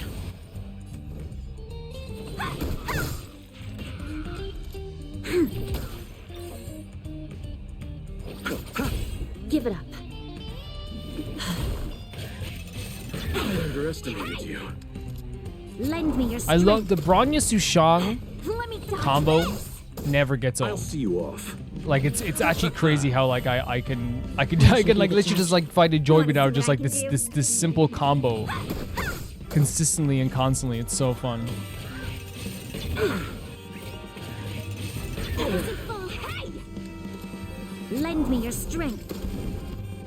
Let me through. You're not going anywhere. I don't usually talk often about like video games I'm playing outside of the channel right now. See what I can do? I talk about it sometimes. I feel like right now I re-got Still in like denial? Game Pass Recount. because Gears of War Judgment, not Judgment, sorry, Gears of War Reloaded is coming out, and Gears of War was like a big game for when I was a kid. Like I played Gears of War religiously when I was a kid, To guard and defend. all the time. Crush them. I love it a lot. The first game, right? I have mixed opinions about like maybe some of the other games. Some of them were cool, some of them were not. But yeah, I'm very excited. When I finish all editing and you know get some food later on and all this stuff, like you know, I'm gonna play some Gears of War. Let me through. You're Really not fun. going anywhere. I feel like Jesus Christ. There's like they have a lot of like, but then again, these guys are way easier to beat than the other guys as well. I feel like sometimes you know it's like one of those things where it's like you know. I don't think anyone's probably gonna be that interested in like, hey, what games you playing outside the channel? But I think it's always like, you know, fun to say as well because then other people can say stuff that they're playing too, you know. You chose the wrong Bloom. You're the best. Troublesome. And I played Gears of War a lot as a kid, like, and that was like here's the thing, like now like I think it's changed when you get older, but like as a kid, like you know, you basically had to, like. Not everyone. Some people like their parents maybe might have bought them games or something like that, which is nothing wrong with that. I'm not saying anything about it either, but like basically like I would get Let me through. on average I'd say about 4 games a year, and usually it was like a game for This is serious. it would depend on the time because obviously like then like I was always like with the way I would do it too was like. I realized that like it was never about like having one game, but it was always like a basically like a $50 limit. Wait, did they stop his ability? It was always like a $50 limit This battle is unavoidable. on like what games I could get for like birthday or Christmas or whatever, like or £50, I guess, or €50. So eventually, like I was like, if like say like for example, like I want to get BioShock and Arkham Asylum, for example, Eternal sleep. right? The dead return. I realized I could get one of them the year they came out, or I could wait a bit and like there'd be deals that would be in shops at the time where it's like buy 2 for $50, and I'd be like, oh, I can just get like I could wait a year and get these really good games. The Ten Lords decree. For like, I could get 2 really good games and just buy the games that came out last year that I didn't play and get 2 really good games out of that as well. This battle took way longer than I thought it would, guys. To guard and defend. Crush them. Honestly, I blame Sampo. Dodge this. You'll This pay guy for should be this. easy enough. We need to start tearing into Still him. in denial? I shall be the judge. No more playing nice. Yeah, it's just a crazy battle. Crazy battle. Wasn't expecting it to go so long. But we got a chest out of it, though. Ah, it's a watch. I'll give it to Adventure Reed. Adventure Reed, here is our anniversary watch. Were we dating? You said it, not me. I guess we are now. Yeah, this is a really cool mechanic already. This is a really cool idea. I can't wait to see what we're doing here as well. Like, that's such a good idea. Wait, I came from here already, right? My bad. I think I literally came from here. Yeah, I did. My bad. I was about to go the other way. You can use the building materials that are floating around in the air. Interacting with this device highlights the corresponding dream modules and the trajectory. Use interactive operations to rotate or move the module in the set trajectory. Okay. So move the module, and you can move it to there. Okay, and we're probably gonna have to do more like extensive things as time goes on as well. Nice stuff. Love the shops here as well. And we do the same thing here. Like, imagine we'd have to rotate and stuff like that a little bit, like a little more intensively as well as we're going forward, for sure. Ooh, nice. Chests in this game always feel like very, you know, pleasant. It's like stepping on planks, floating on water. Let's go that way. Love the advertisements here. Love them. Oh, that's not your weakness. Sorry. My bad. I'll get you with your weakness next time if that's something you want. Let me take this. Shape of Taishu. Rise, Venus. Dodge this. Yeah, the damage is way different now. That's not a formidable foe, right? It's like it's so different. Want to see what I got? This is serious. I'll see you off. That multi-attack is very good. If that did more damage, that multi-attack, these enemies could be like big trouble. Let me dodge this. Right, for sure. You'll pick. Might as well just get rid of him at that point. Recount. Receive divinity. You're the best. Yeah. Want to see what I... Yeah, it's so different from the formidable foes, right? So different. But then they wouldn't be formidable if that was the case. What is this? That's the power of the Cloud Knights. Wait, they're like, there's multiple guys holding up the stuff around here. What the hell? We can get to the rooftop of the opposite building from here, but it requires a device. I remember it's hidden here. You guys are very spooky. Dream Jigsaw? Puzzle gentleman holding Dream Jigsaw may appear anywhere in Penacony. Completing this jigsaw puzzle will make the object within appear in the dreamscape. Okay. Drag the jigsaw piece and place them in the correct position. And within the frame, press jigsaw pieces to rotate them to correct angle. Very cool stuff. That's a very cool idea. So we want to connect this one here.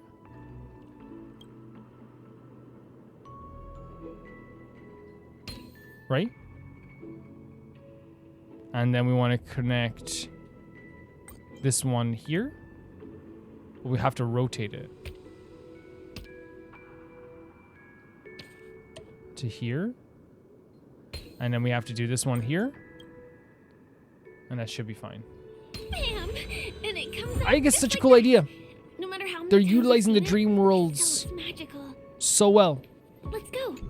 They're utilizing it perfectly. IMO. Letting us do a lot of like really fantastical and interesting things. Should we have gone over there, I guess? I don't know. Letting us do a lot of fantastical, interesting things, right? With this, the dream mechanics. It's really, really cool. We can avoid these guys. I've fought enough of you dogs. Where'd it go? Where'd it go at this point? No one knows. Love what this location looks. Okay, so we have to make our way over to there. So we start here. Okay. And we do this one here.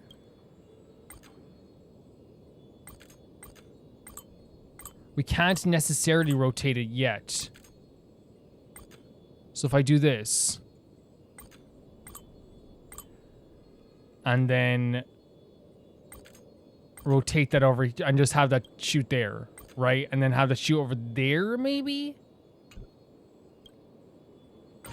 Perfect. Very cool stuff. It's a very simple mechanic, but it works. You know what I mean? It's one of those things where it's like, okay, this just works.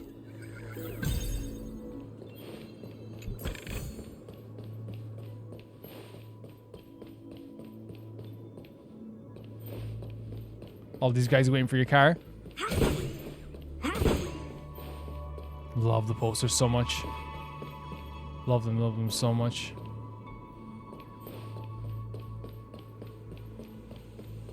Look, that's the Penacony Grand Yeah? Theater over there. It's actually like so breathtaking in the distance from here, isn't it? It's so crazy, especially when we're on the rooftop. It radiates dazzling light perpetually, just like this glamorous dream. I suppose everyone who likes to bask in the light will be drawn to that kind of warmth. Interesting, yeah. It's something that obviously for like someone like Firefly is seen as like very hopeful and comforting. Like countless fireflies chasing the fire. Great phrasing. Let's go. Half the journey is still ahead of us. You still got half the journey on. Like, where are you taking me? We're going to Los Angeles or something? Like, what's happening here? Is that a sticker? Let me see here. I thought that was a sticker. I guess not. Okay, let's keep going. We might avoid some of the battles just because we've done like a lot of them anyway. This one is a little bit complicated. I have to put on my thinking cap. It's okay, we got it. Man, look at this. It literally feels like I'm playing a game on the Vita, and that's never an insult. Wow. Oh, look at that. This is so fun. It honestly though, like makes you feel a little bit dizzy, right? Like it's like whoa, like especially when it's going back down or like it's reforming. Recruited many artists, architects, and scholars from across the universe to form the team of Dreamweavers that built the dream of Penacony. Okay. These areas are not developed yet, so guests don't come here. It's not as lively as the town center here, but I relish the serene atmosphere. Okay, so it's like the quietness that is sometimes nice about this too, but I guess Dreamweavers haven't done much of this yet. So we can now build this jigsaw piece here as well. So we have to find a way to like build this chest.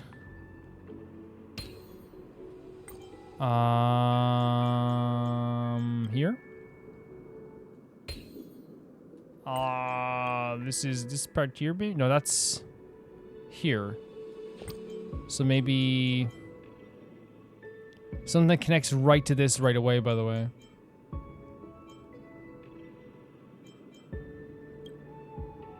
If you rotate this, that worked out.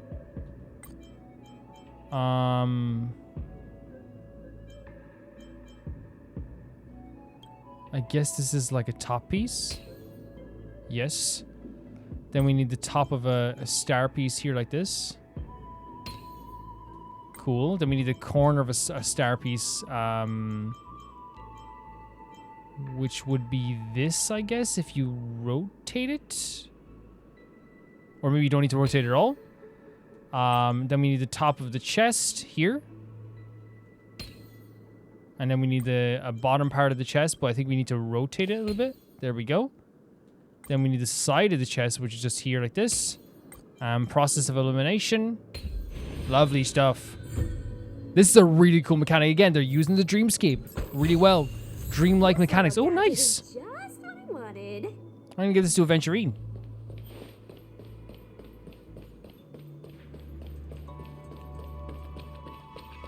I can't wait to learn more about Aventurine. It's gonna be very interesting. Don't know why I'm not breaking these up, by the way. What do you want? Nothing. Okay, fair enough. Frickin' stunning. So stunning.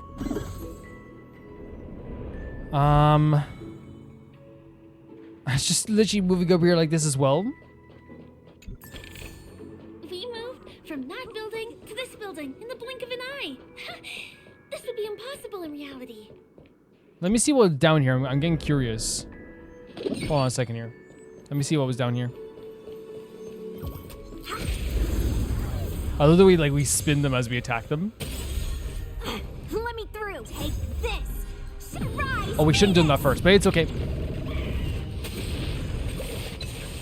Like, that's a good hit for us anyway.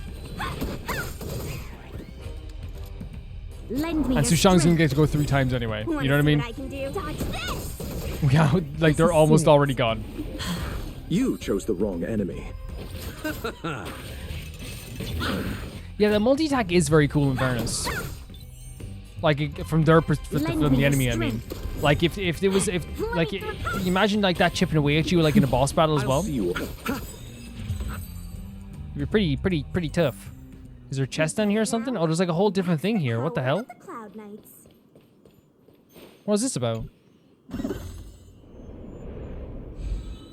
So there is a way to get like more chests and stuff over here.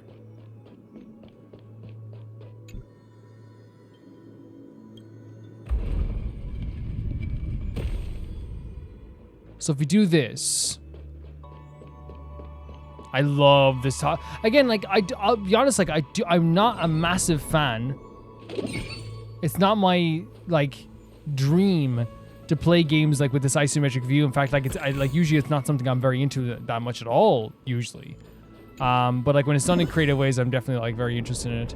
How are we gonna get to this then?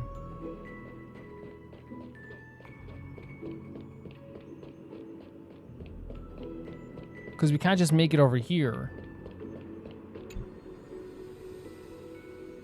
If we rotate it again, it goes to here. I'm not sure what we do here. Do we like move it? What if we stop this for a second? It's crazy how far down it is, right? Yeah, I'm not sure on this one. I'm not sure on this one.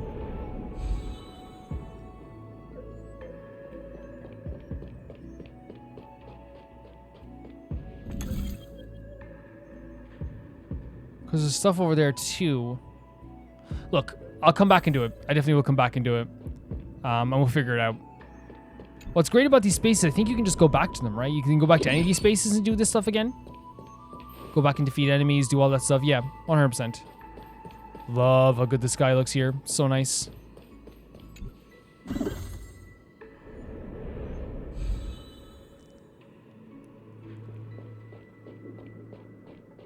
Very cool stuff. We moved from that building to this building in the blink of an eye.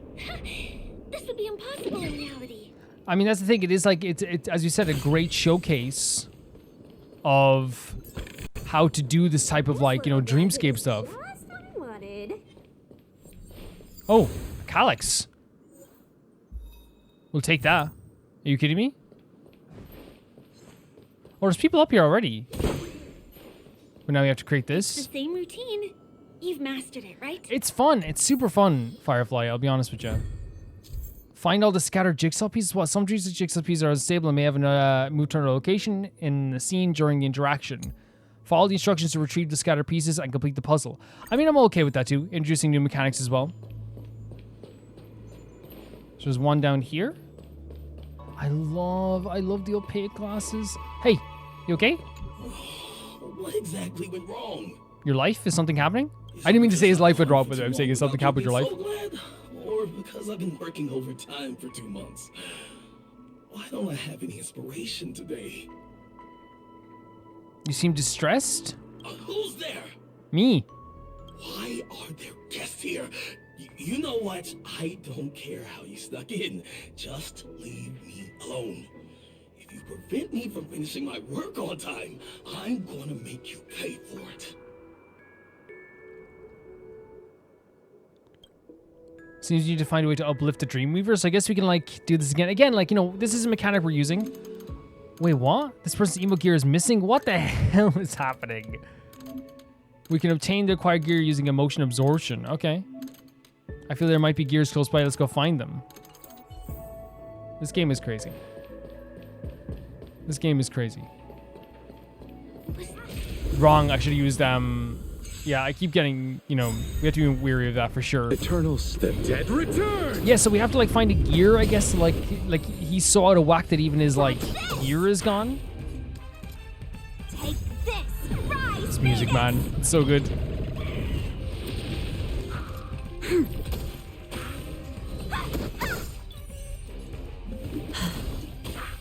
Bloom. I restore to get more of our ability. Always. This. Want to see what they're not going anywhere. Good stuff. Is that going to get us the gear? Wow. Oh, no, that was another one of the jigsaw pieces.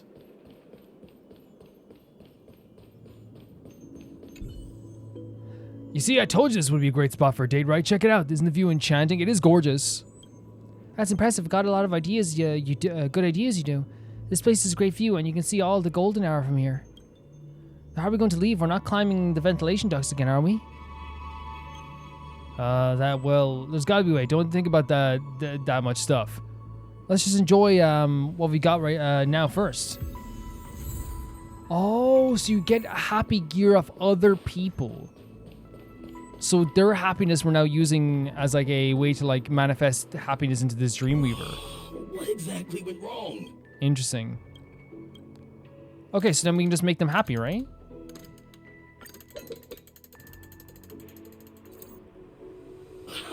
I got it! What a brilliant idea it is! I must write it down on paper while it's fresh in my mind. So interesting to hear what you guys think about this, honestly. No. I'm sure I'll forget all the details when I wake up from sleep. There's no better time than now to put it to action. He wandered off, but he left behind the puzzle piece. Perfect. The immotile missing specific gear. Dreamscape cannot be tuned. And then we have to like, oh, okay, you can obtain the required gear by using an emotion absorbs. It looks like it's going to be multiple different, yeah. By exploring the Dreamscape, pay lots of attention to these people. You receive additional surprises once you fixed all of them. Tick-tock. No problem. So we have a new calyx unlocked, which is really good, by the way. But now we also have to like do this jigsaw piece, which again should be easier now, right? For sure.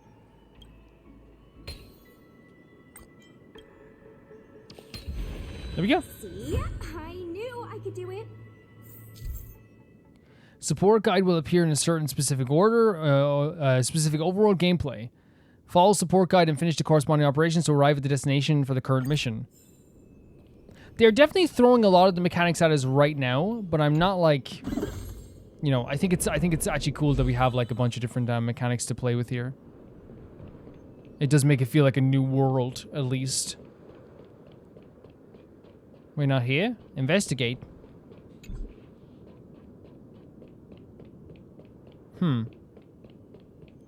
There's this area down here. Yeah, okay. And we have to move the module? And I guess we have to do the same thing as we go over here. Deactivate Dream Eye. What would that do for us now? I guess we're down here now? What is that?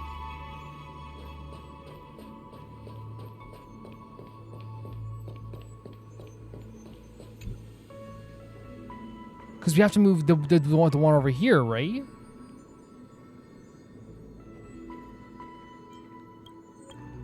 Wrong thing. If I go up here now, can I get that chest? I think I can. This is... Love the signs. Yeah, this is a very interesting mechanic. It is, for sure.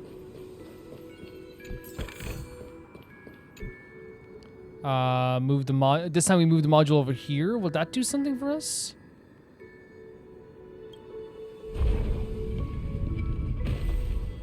Will it let us get down? Perfect. Absolutely perfect. It's like a broken clock. But is this where we have to go? Hold on a second here. We want to make our way up here. Right? Somehow.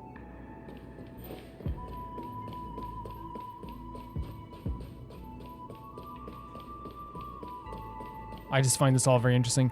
Oh, then we can rotate it from here. Okay. And then move this again.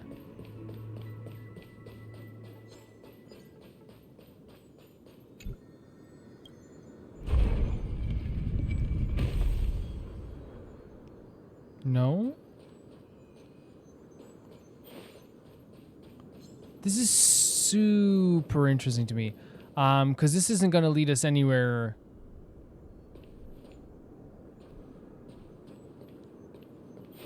Maybe we just have to activate that over there then?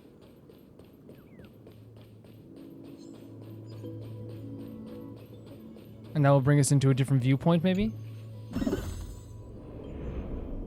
Yes. Okay. Yeah, that makes sense. That makes sense. Yeah, for sure. I wonder what the broken clock thing, and we can definitely come back to it as well. I'm just trying to see, trying to go in the right way for now. Especially as, I'm just gonna be honest with you guys, especially since like this weekend I was a bit under the weather, so I want to make sure I'm not like pushing it too far. You know what I mean? If that makes sense. Is there like a... Yes, perfect. Okay. Finally. There won't be too many hindrances after this. Because now we can just warp there, right? Yeah. Yeah, there's something interesting there. Right, those broken clocks. I wonder what... Again, they're going to be mechanics that we're going to be dealing with, like, I think, throughout the entire world as well. So we might as well, like, I thought we could travel from there. Let's check it out. We have a fast travel point. We can check it out now.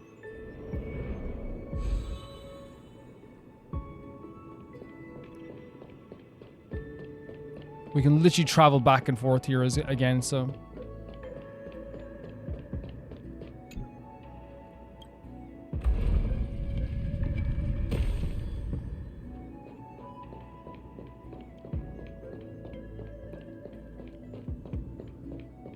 I don't know how to get back.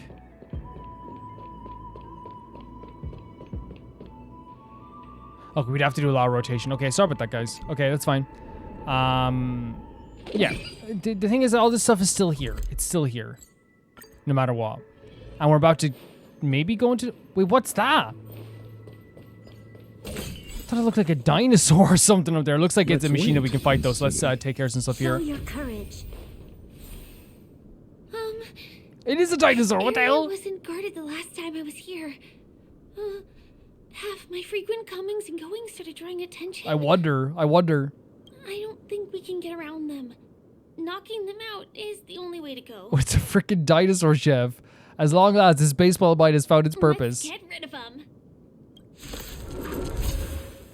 Very interesting. Okay. I won't surrender. 6? What's 0 out of 6?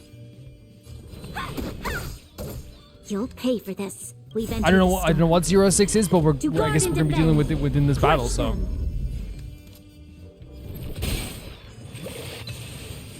Oh, it's like every time it takes damage? I shall be the judge. I'm very curious as to what this is going to be. Because it has a lot of health.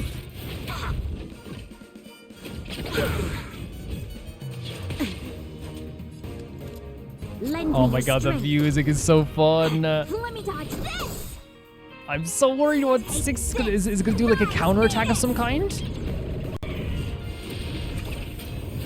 Want to see what I can do? Oh, we have to interrupt it now. We have to attack him 6 times again, which was Sushang. Actually, pretty easy enough to do, I guess. Let me through. Dodge this. But I guess not. I was thinking that we could do it like a little bit quick, but again, it's one of those things where like we didn't have Bronya. If we had Bronya, it was over there, you know. But then again, if wishes were fishes, the world would be an ocean. Want to see what I can do? I think mechanics-wise, that's really fun, by the way. It takes 6 attacks to build up its power, but also takes 6 attacks to break it down again. I think it's a really fun idea. Dodge this. Fun battle. Really interesting enemies. A dinosaur chef. This is the place. Oh my god, I'm so excited to see this now. She's built this up like a little bit. Well, again, not like I built it on my own mind, in fairness.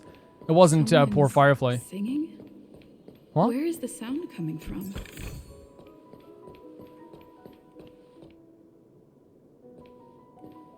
So, just in case if someone's singing.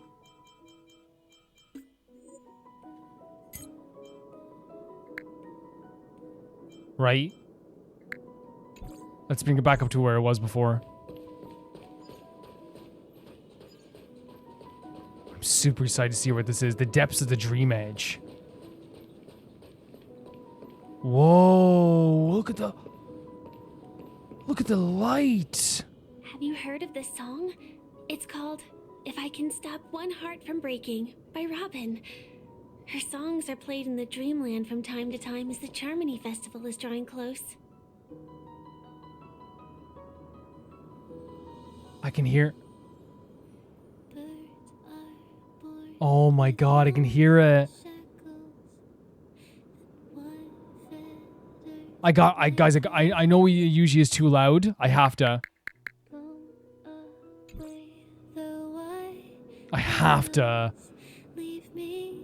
Holy hell.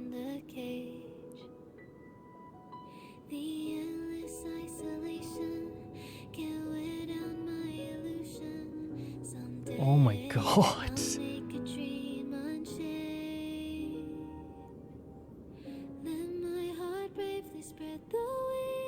Oh.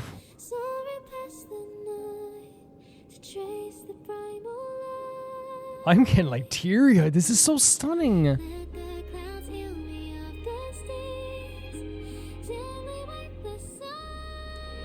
Gorgeous vocals.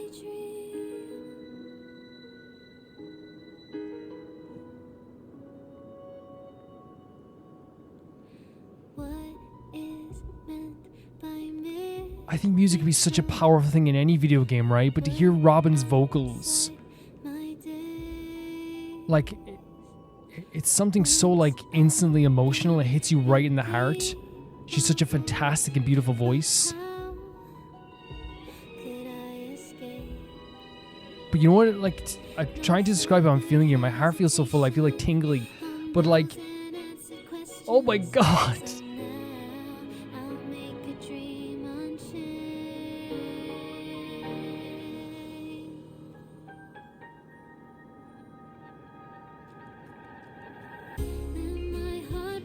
Oh my, I'm sorry just listening into this, guys, as well.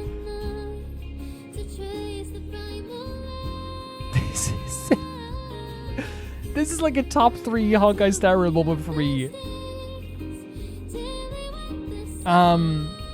It really feels like that magic. I talk about this type of thing all the time, the magical moment that sticks with you forever, right? This spot is the closest place to the sky in the dreamscape. Oh my god! It's far from the hustle and bustle of the city and free from the bickering among the dreamweavers. Right. You can feel the moment. This music is so pretty. The scenery, the people and the dreams, without being disturbed by anyone. This is incredible. How beautiful. Time is frozen at this golden hour. This golden dream shared by the fool from the tavern and the memo keeper from the Garden of Recollection, the wandering ranger and the IPC ambassador, the Astral Express nameless, and me. And me. This is incredible. It's not right how beautiful the scene is.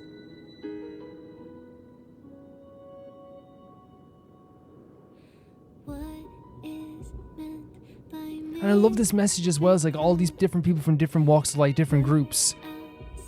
But this dream is shared by all these people as well. Sorry guys, I hit the thing by accident. This is incredible. The music mixed with the scenery, mixed with even Firefly's words.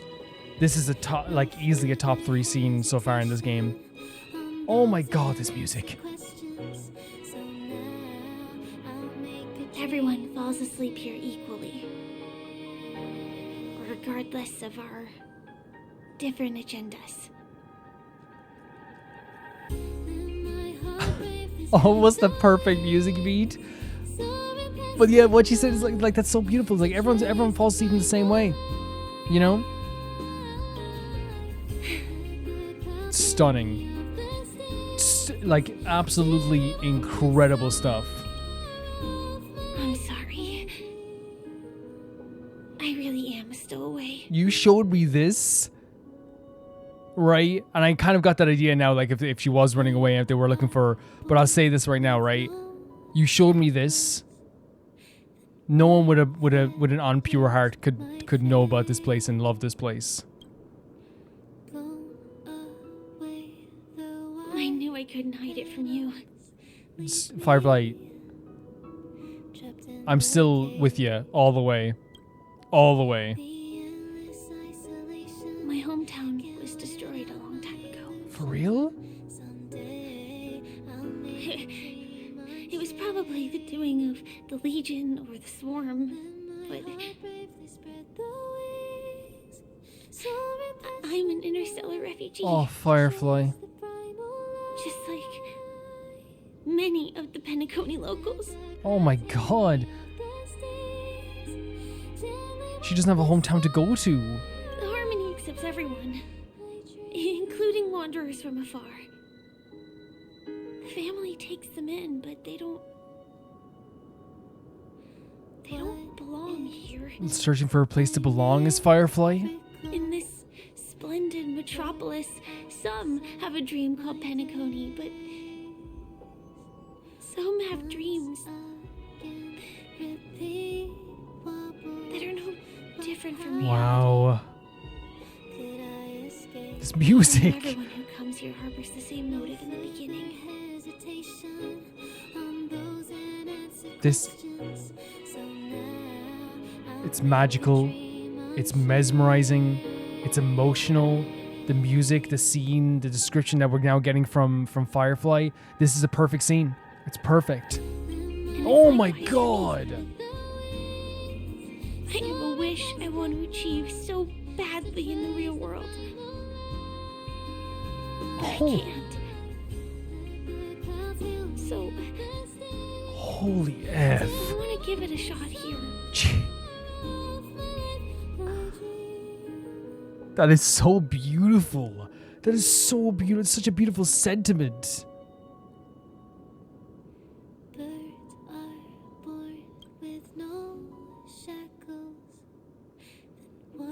What's your wish?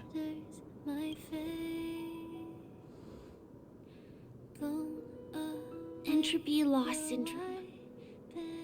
Have you heard of this term? I haven't, but like we talk about like how good like the direction in this game is all the time, but just how much like emotions I'm feeling now, how it's hitting me so hard in the heart right now. Like it's a combination of like just this perfect voice acting, a perfect character moment, a perfect scene, perfect music to back it as well. This is a perfect scene. This is perfect. There is not a hair out of place, and it's making my heart pound and my body feel tingly. It is incredible. It's a strange condition. Those suffering from it will experience an irreversible chronic dissociation of their physical structure. This means they will slowly fade away. Wait, what? And the process is barely noticeable to others. Is that what's happening with you? Like, that's it's horrible. Like, the idea of, like, you won't be able to be even noticed by people? You can still run, jump, and talk as usual. Everything seems normal. What? And then you'll start doing everything slightly slower than others. Is this something that you have, Firefly? And then even slower than that. Until Oh my god. the lines between your body and the entire world become blurry. Oh no. You won't be able to tell reality from dreams because they have all been shattered. Is this legitimately something that is happening to Firefly right now? I'm going to die. I am so feeling this now.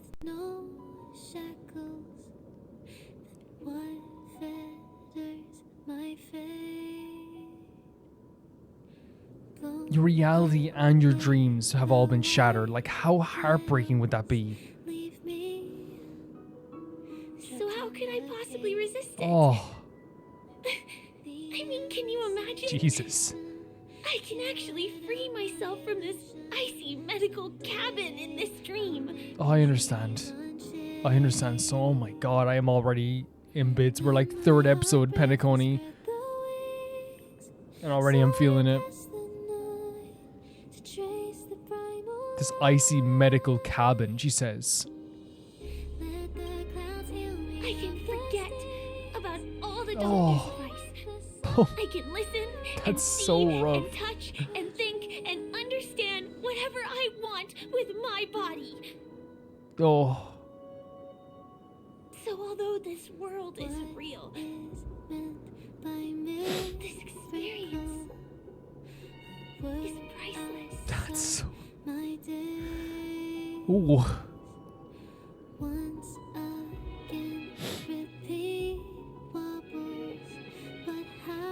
I didn't expect to be feeling this emotional like this early into Pedagogy.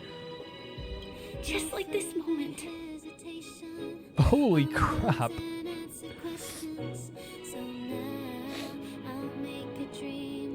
Oh.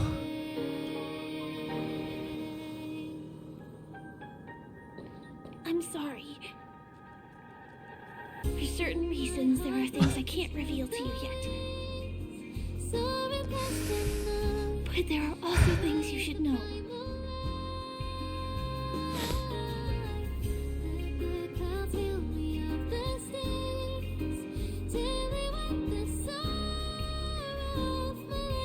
There's tears streaming down my face right now.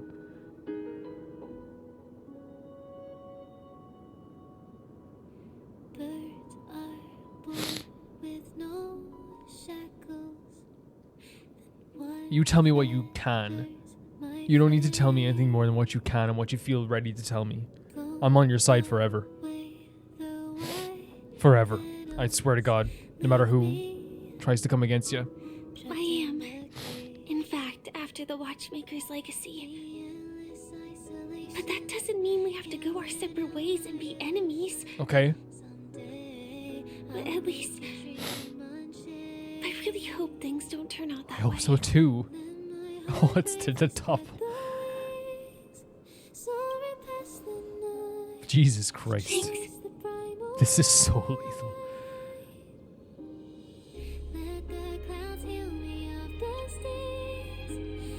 In my dream, I saw a scorched earth and a new sapling emerging from it. It bloomed against the morning sun, and it whispered to me.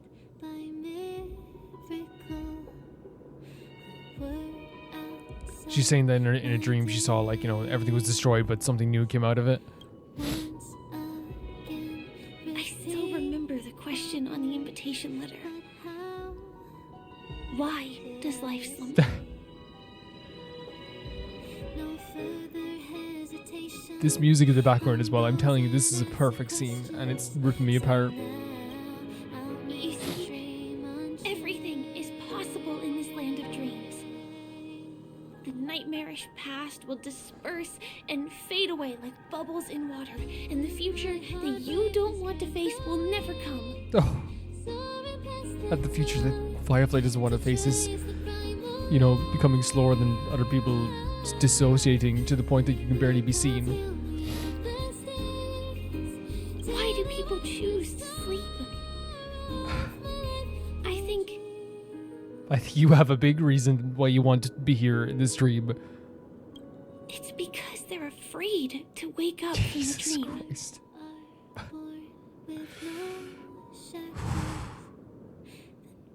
Holy hell. I'm sorry. Things are getting all bleak and serious. Let me see what I can do to lighten I just want to give her a hug. There's nothing else in my mind. I mean, don't you have a lot of friends on the Astral Express? What would you guys do if something like this happened? Didn't Astron ask us like a similar thing, like what we do if like not you forgot anybody, but if you lost everybody, if they, you know, if they were erased from your memory and all your memories were gone, and Oh, she's asking exactly what we would do if there was like what if we were like in a situation where things were getting too heavy.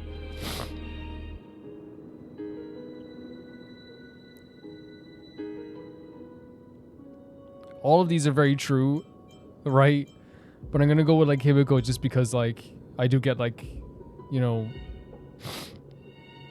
vibes that she's always there to help us. And not that the other characters aren't, you know what I mean? Like they're all have their own way of doing things. Coffee? We can't really make that here. We could try something else. Aren't there other crew Wait, we're members gonna top we can all take of them? inspiration From? Don Hong would tell a joke. Jokes. I don't really have a good sense of humor. I think I know what they're going for. We can think of another way. It sounds like Wealth seems like the one that we do like change the subject. Selfie. No way. You're right.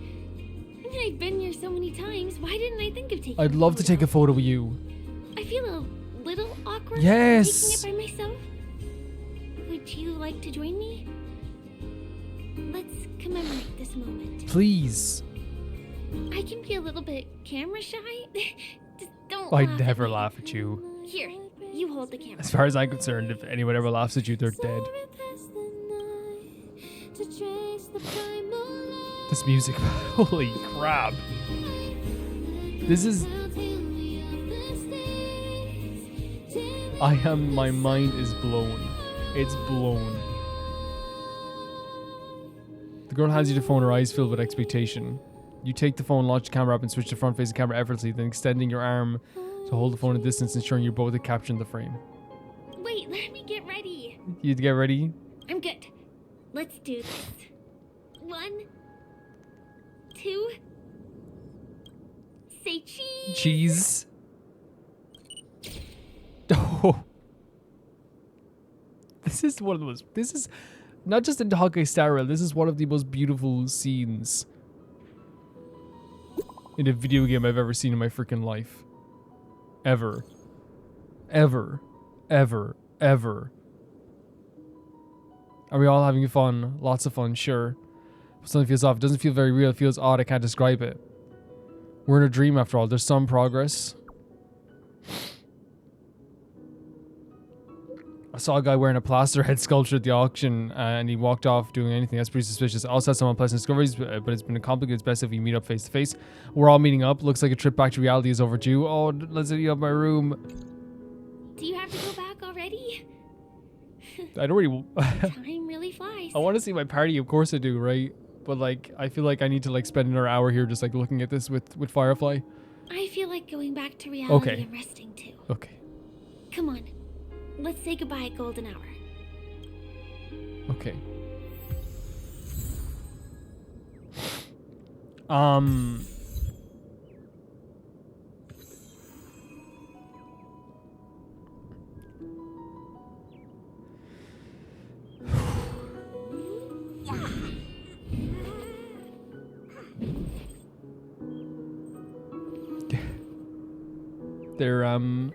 I feel that there's moments in video games where it solidifies like a love that you already had for a game, but it also is something that like is so heavenly and I say heavenly, I'm not religious, but you know what I mean, like in kind of like a very I cannot yank you right now, I'll be honest. I can't. It's not the time. That are so heavenly and so I'll stand over here for a bit. Like this music, this visual, this scene, everything was perfect. And it's one of those things that will hit you in the heart for the rest of it. I can think of like so many scenes. Like I'm thinking of one. I'm not gonna spoil it, but there's like a scene near Replicant that I think of all the time, which was like the moment where I'm like, this is one of the greatest games of all time. And Final Fantasy X, there's a moment as well. And while you don't realize it always, sometimes like when we're kids, we don't realize as we're playing it. Like the same thing with like, you know, Shadow of the Colossus. There's those moments where I'm like, this is one of the greatest games of all time, you know. I think I had that moment where I'm like, this is one of the greatest games ever made. And I'm very grateful that I got to experience this. There's a universe where I never tried Genshin. I never tried this. There's a universe. Let's talk about this. Here, I'll as much as I don't want to, I'll turn the volume because we're gonna be ending the video here, but I'll talk about everything that's happened here so far as well. Sorry for the sniffles, but I'm not actually.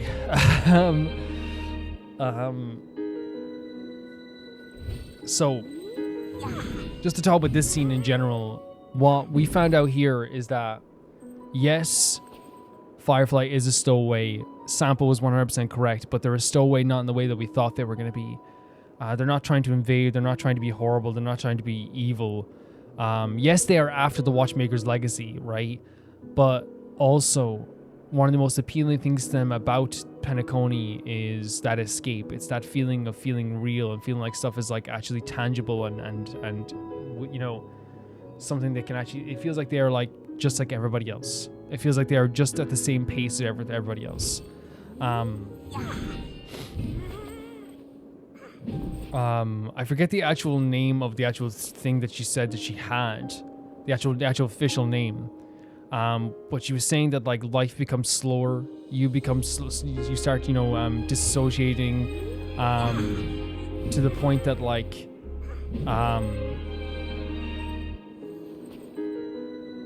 she says like a chronic dissociation where like your physical structure dissociates and you will slowly fade away.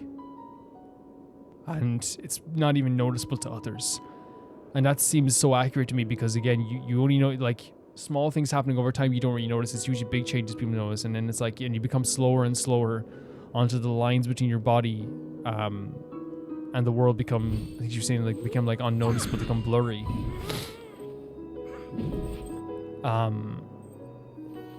And at that point, you as a person won't be able to tell the difference between reality and a dream. And the reason why she loves this place is that she's able to come here and feel normal, feel like she's at the same pace. She's able to touch things, experience things, and this is a very beautiful thing for her because that's like something that is like, that I feel like, you know, it breaks my heart that anyone would like, you know, start to disappear to the point that people would notice them less and less, and they become less one with the world, and they see it happen and they feel it happen. And with Firefly, she loves Penacony because this place makes her feel like she's able to like grasp onto things and hold on to things and become a part of this world as well. And she feels like once again she is part of this world. Which makes sense, by the way, why she has such a undying love for this place, you know? Why she was, when she gave us a tour, she talked about all the little things, the gambling stuff, you know, even like seeing like, you know, shops and now finally like a view, right? A view, as we saw over here. Not only was it the place, the auditorium, like the place where they were performing, which I think is probably in this direction, right? Yeah, she experiences, but she has such an appreciation for stuff like this, for how it makes her feel, because again, she also knows what it's like to feel separate from a world like this, and that seems to be what's happening to her as well. It's such a heartbreaking story, and Firefly's voice actor did such a fantastic job that like it really sold that scene. The music was incredible, the visuals are incredible. There was no way in hell that I could ever be mad at Firefly after that, and it's not happening, you know what I mean? Yes, they lied to us, but like the stuff that they're going through is on a level that like I wouldn't want to experience, and can only imagine what it's doing to her heart and her feelings and stuff like that. It's very, very difficult. To put a pin in that scene, I can't say it enough how that is one of the greatest video game scenes of all time. And I know people are going to say the same thing they say all the time, whether it's to do with Genshin all the time, which is like, hey, you haven't seen nothing yet. And I know that, like, right, like just like every story, there's going to be so many amazing epic scenes. But I think it's so incredible that like the thing that hit me first in Penacony wasn't a big fight, which again usually can hit me very hard. It wasn't a big gigantic, you know, orchestral moment of like, oh my god, what's happening here, which again hits me hard. When it does happen, it will hit me hard. It was a scene where two girls were standing on a rooftop staring off in the distance, talking about a condition that one of them has, and it was so subtly heartbreaking and beautiful in that sense. Yeah, so Sampo knew something was up. Sampo's not an idiot, you know what I mean? Sampo's, you know, and then I didn't say it, and I probably should have said it, like, but I think it goes without saying at that point, like, if they were right to you know, when they were like, if the police people were like, hey, get her, you know what I mean? You know, and she's saying that actually, yeah, I was like, you know, like, I was being looked for, you know what I mean? Like, it stowaway made sense. It's like, okay, you weren't supposed to be here if that's what they were looking for you, but she got off free because of Gallagher. But yes, I love the idea of Sampo earlier understanding what was happening there. Sampo's like, yeah, like, of course, like, because again, it's not like Sampo and Firefly are the same, but he can tell when the bamboozling is happening. You know, he can tell when there's like like, let's be honest, a lie. He can tell when a lie is happening because he is good at tricking people sometimes. You know what I mean? He lies to Japard as a sport. You know what I mean? If lying was a sport to Japard, he'd have 12 gold medals at this stage. You know what I mean? And only wouldn't have another gold medal because he was disqualified for, you know, extra lying. But again, I want to make clear, I don't think Sampo's a bad dude. I think Sampo is just like someone who, like, you know, is a crafty individual that we have on our side a lot of times. And as I said before, while I wouldn't trust him, like, with a small thing, you know, I wouldn't trust him to get milk from the shop or something like that. Like, if I give him $5 to get milk from the shop, I guarantee you he'd probably come back with like a get rich quick scheme or something like that. I do trust him in a way where it's like he's not going to want me see me hurt or something like that. You know what I mean? So I do trust him like that. Okay. So I love the way that led into that. I loved honestly at the end of the stuff with like Archeron and like Misha. Archeron like was you know, again, it feels like we're very connected to Misha, to Archeron, and it feels like we're very you know, it feels like we're always going to be meeting up with them at some point as well. They thanked us and we thanked them. Another really, really cool scene as well between them also. And we also had the Aventurine sequence with that. I forget what the character's name was. She was on the banner as well.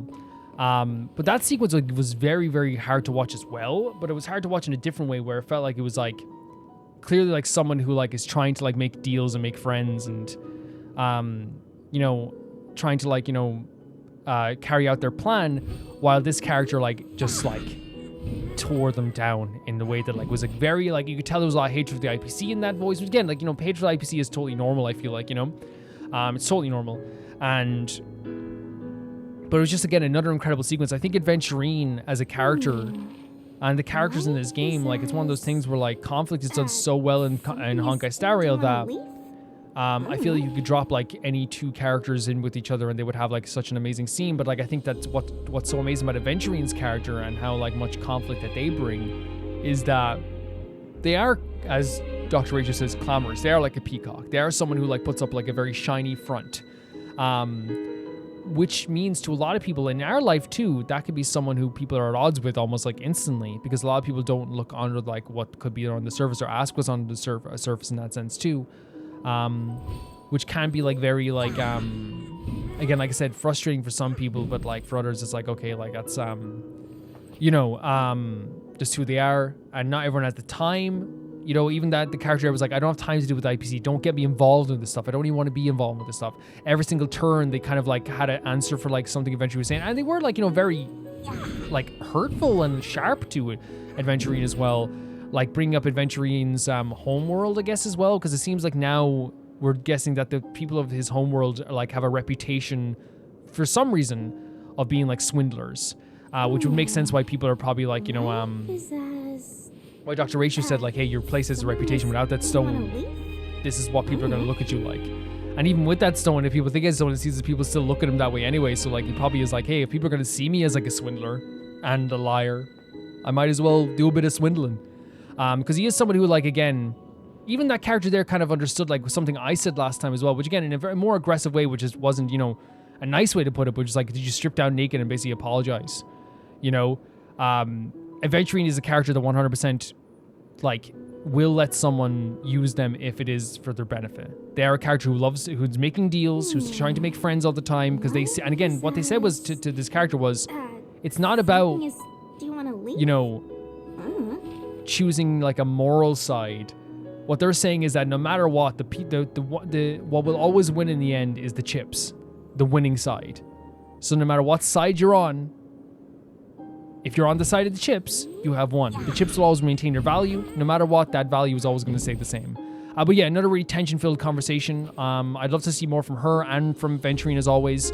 It's interesting that as soon as she left out, Venturine does that like, you know, because again, they put up this like really big front, but they have like, you can tell like there's like a tiredness. There's like a loneliness. There's like a feeling of like, you know, something more that we have to like ascertain from Venturine. Whilst again, that character we're talking about there, the girl, I feel like she's such an interesting character because she has like so much knowledge about like the IPC, probably experience with the IPC. She talked about the AHA as well as something like that too. So, but she like wants nothing to do with the IPC. And again, I don't blame her. I'm not going to, by the way, I want to make it clear. Do not blame this character for being like, IPC sucks, get away from me. I don't want to deal with the adventure. There's nothing wrong with seeing Adventurine coming and being like, I do not want to deal with this. There's nothing wrong with that whatsoever. But I think it's just a very interesting tension-filled conversation that they had there as well. New mechanics introduced as well. We had like the stuff with Clockie and the changing of the memories and changing of the brainwaves and the emotions. The changing of the dreamscape as well, which is another cool thing. We had like got to go into like the trash world and stuff, I guess, as well. I think what they're doing, as I said earlier, what they're doing with the dreams in this game is like utilized very well. I think they utilize the dreams incredibly well in this game. I think it's fantastic. It's not over the top. It's just enough. There's contrast there where like there's beautiful parts of the dream and then crazy parts of the dream, which makes it actually fun to like witness the crazier parts. But yeah, I found this to be an incredible time here, guys. If there's more, I'll come back and talk about it in a second. You'll see me here now because obviously there's so much stuff in this episode. It's a very long episode. It is indeed Calvin for the future, but I'm not going to be talking about stuff that I forgot, just expanding on stuff that we've already kind of talked about, but I wanted to like go into more detail. One of the things I think is interesting that they keep mentioning factions constantly, even in passing, and I think it just makes it like this build up to whatever's happening here so interesting as well, but also just like it makes it feel more realistic, right? It's really cool to have them mention like, you know, like the Garden of Recollection, just like they drop it in a sentence, because that would be normal for people who live here, right? It's like you would just mention these guys casually as they are. And then even during the conversation with Aventurine, they mentioned all of the stuff too, as we said. But I love also in the Aventurine conversation that Aventurine said that yes, you don't want to be here. Yes, you don't want to be part of the drama. But if you accepted this invitation, you're in the drama now. You know what I mean? I think Aventurine's such an interesting character now, way too. I believe like it's Acheron. Acheron also said that there was like a lady in a black veil who invited them to dance, which is so interesting because it seems like Acheron is like getting involved in all these different dreams that are happening, which means they're going to come up again, 100%. It feels like we turn a corner and like they seem to be there at the most random times. And I do think that maybe even it's not a connection with us, but there's a connection to the dreams and all that stuff there as well. They're going to be very important, I feel like, to the story as well going forward.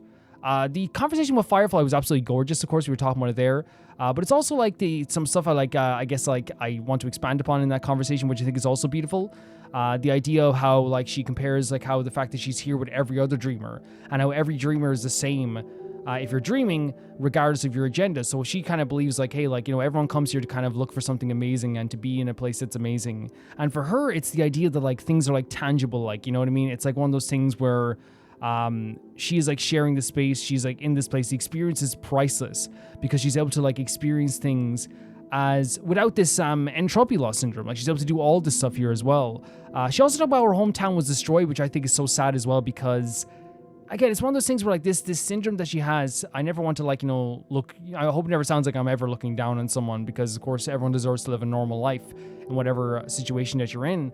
But it's very clear that like having a condition that makes you less tangible and less part of the world and make you feel like less part of the world is probably more heartbreaking if you don't have like an original home point to return to where people will remember you, right? That's very, very sad to me. It's very sad. It's I should say it's smart. It is smart writing, but it's also just very, very sad. But yeah, that's all I want to talk about here as well. I think there's so many interesting things that are happening in the story.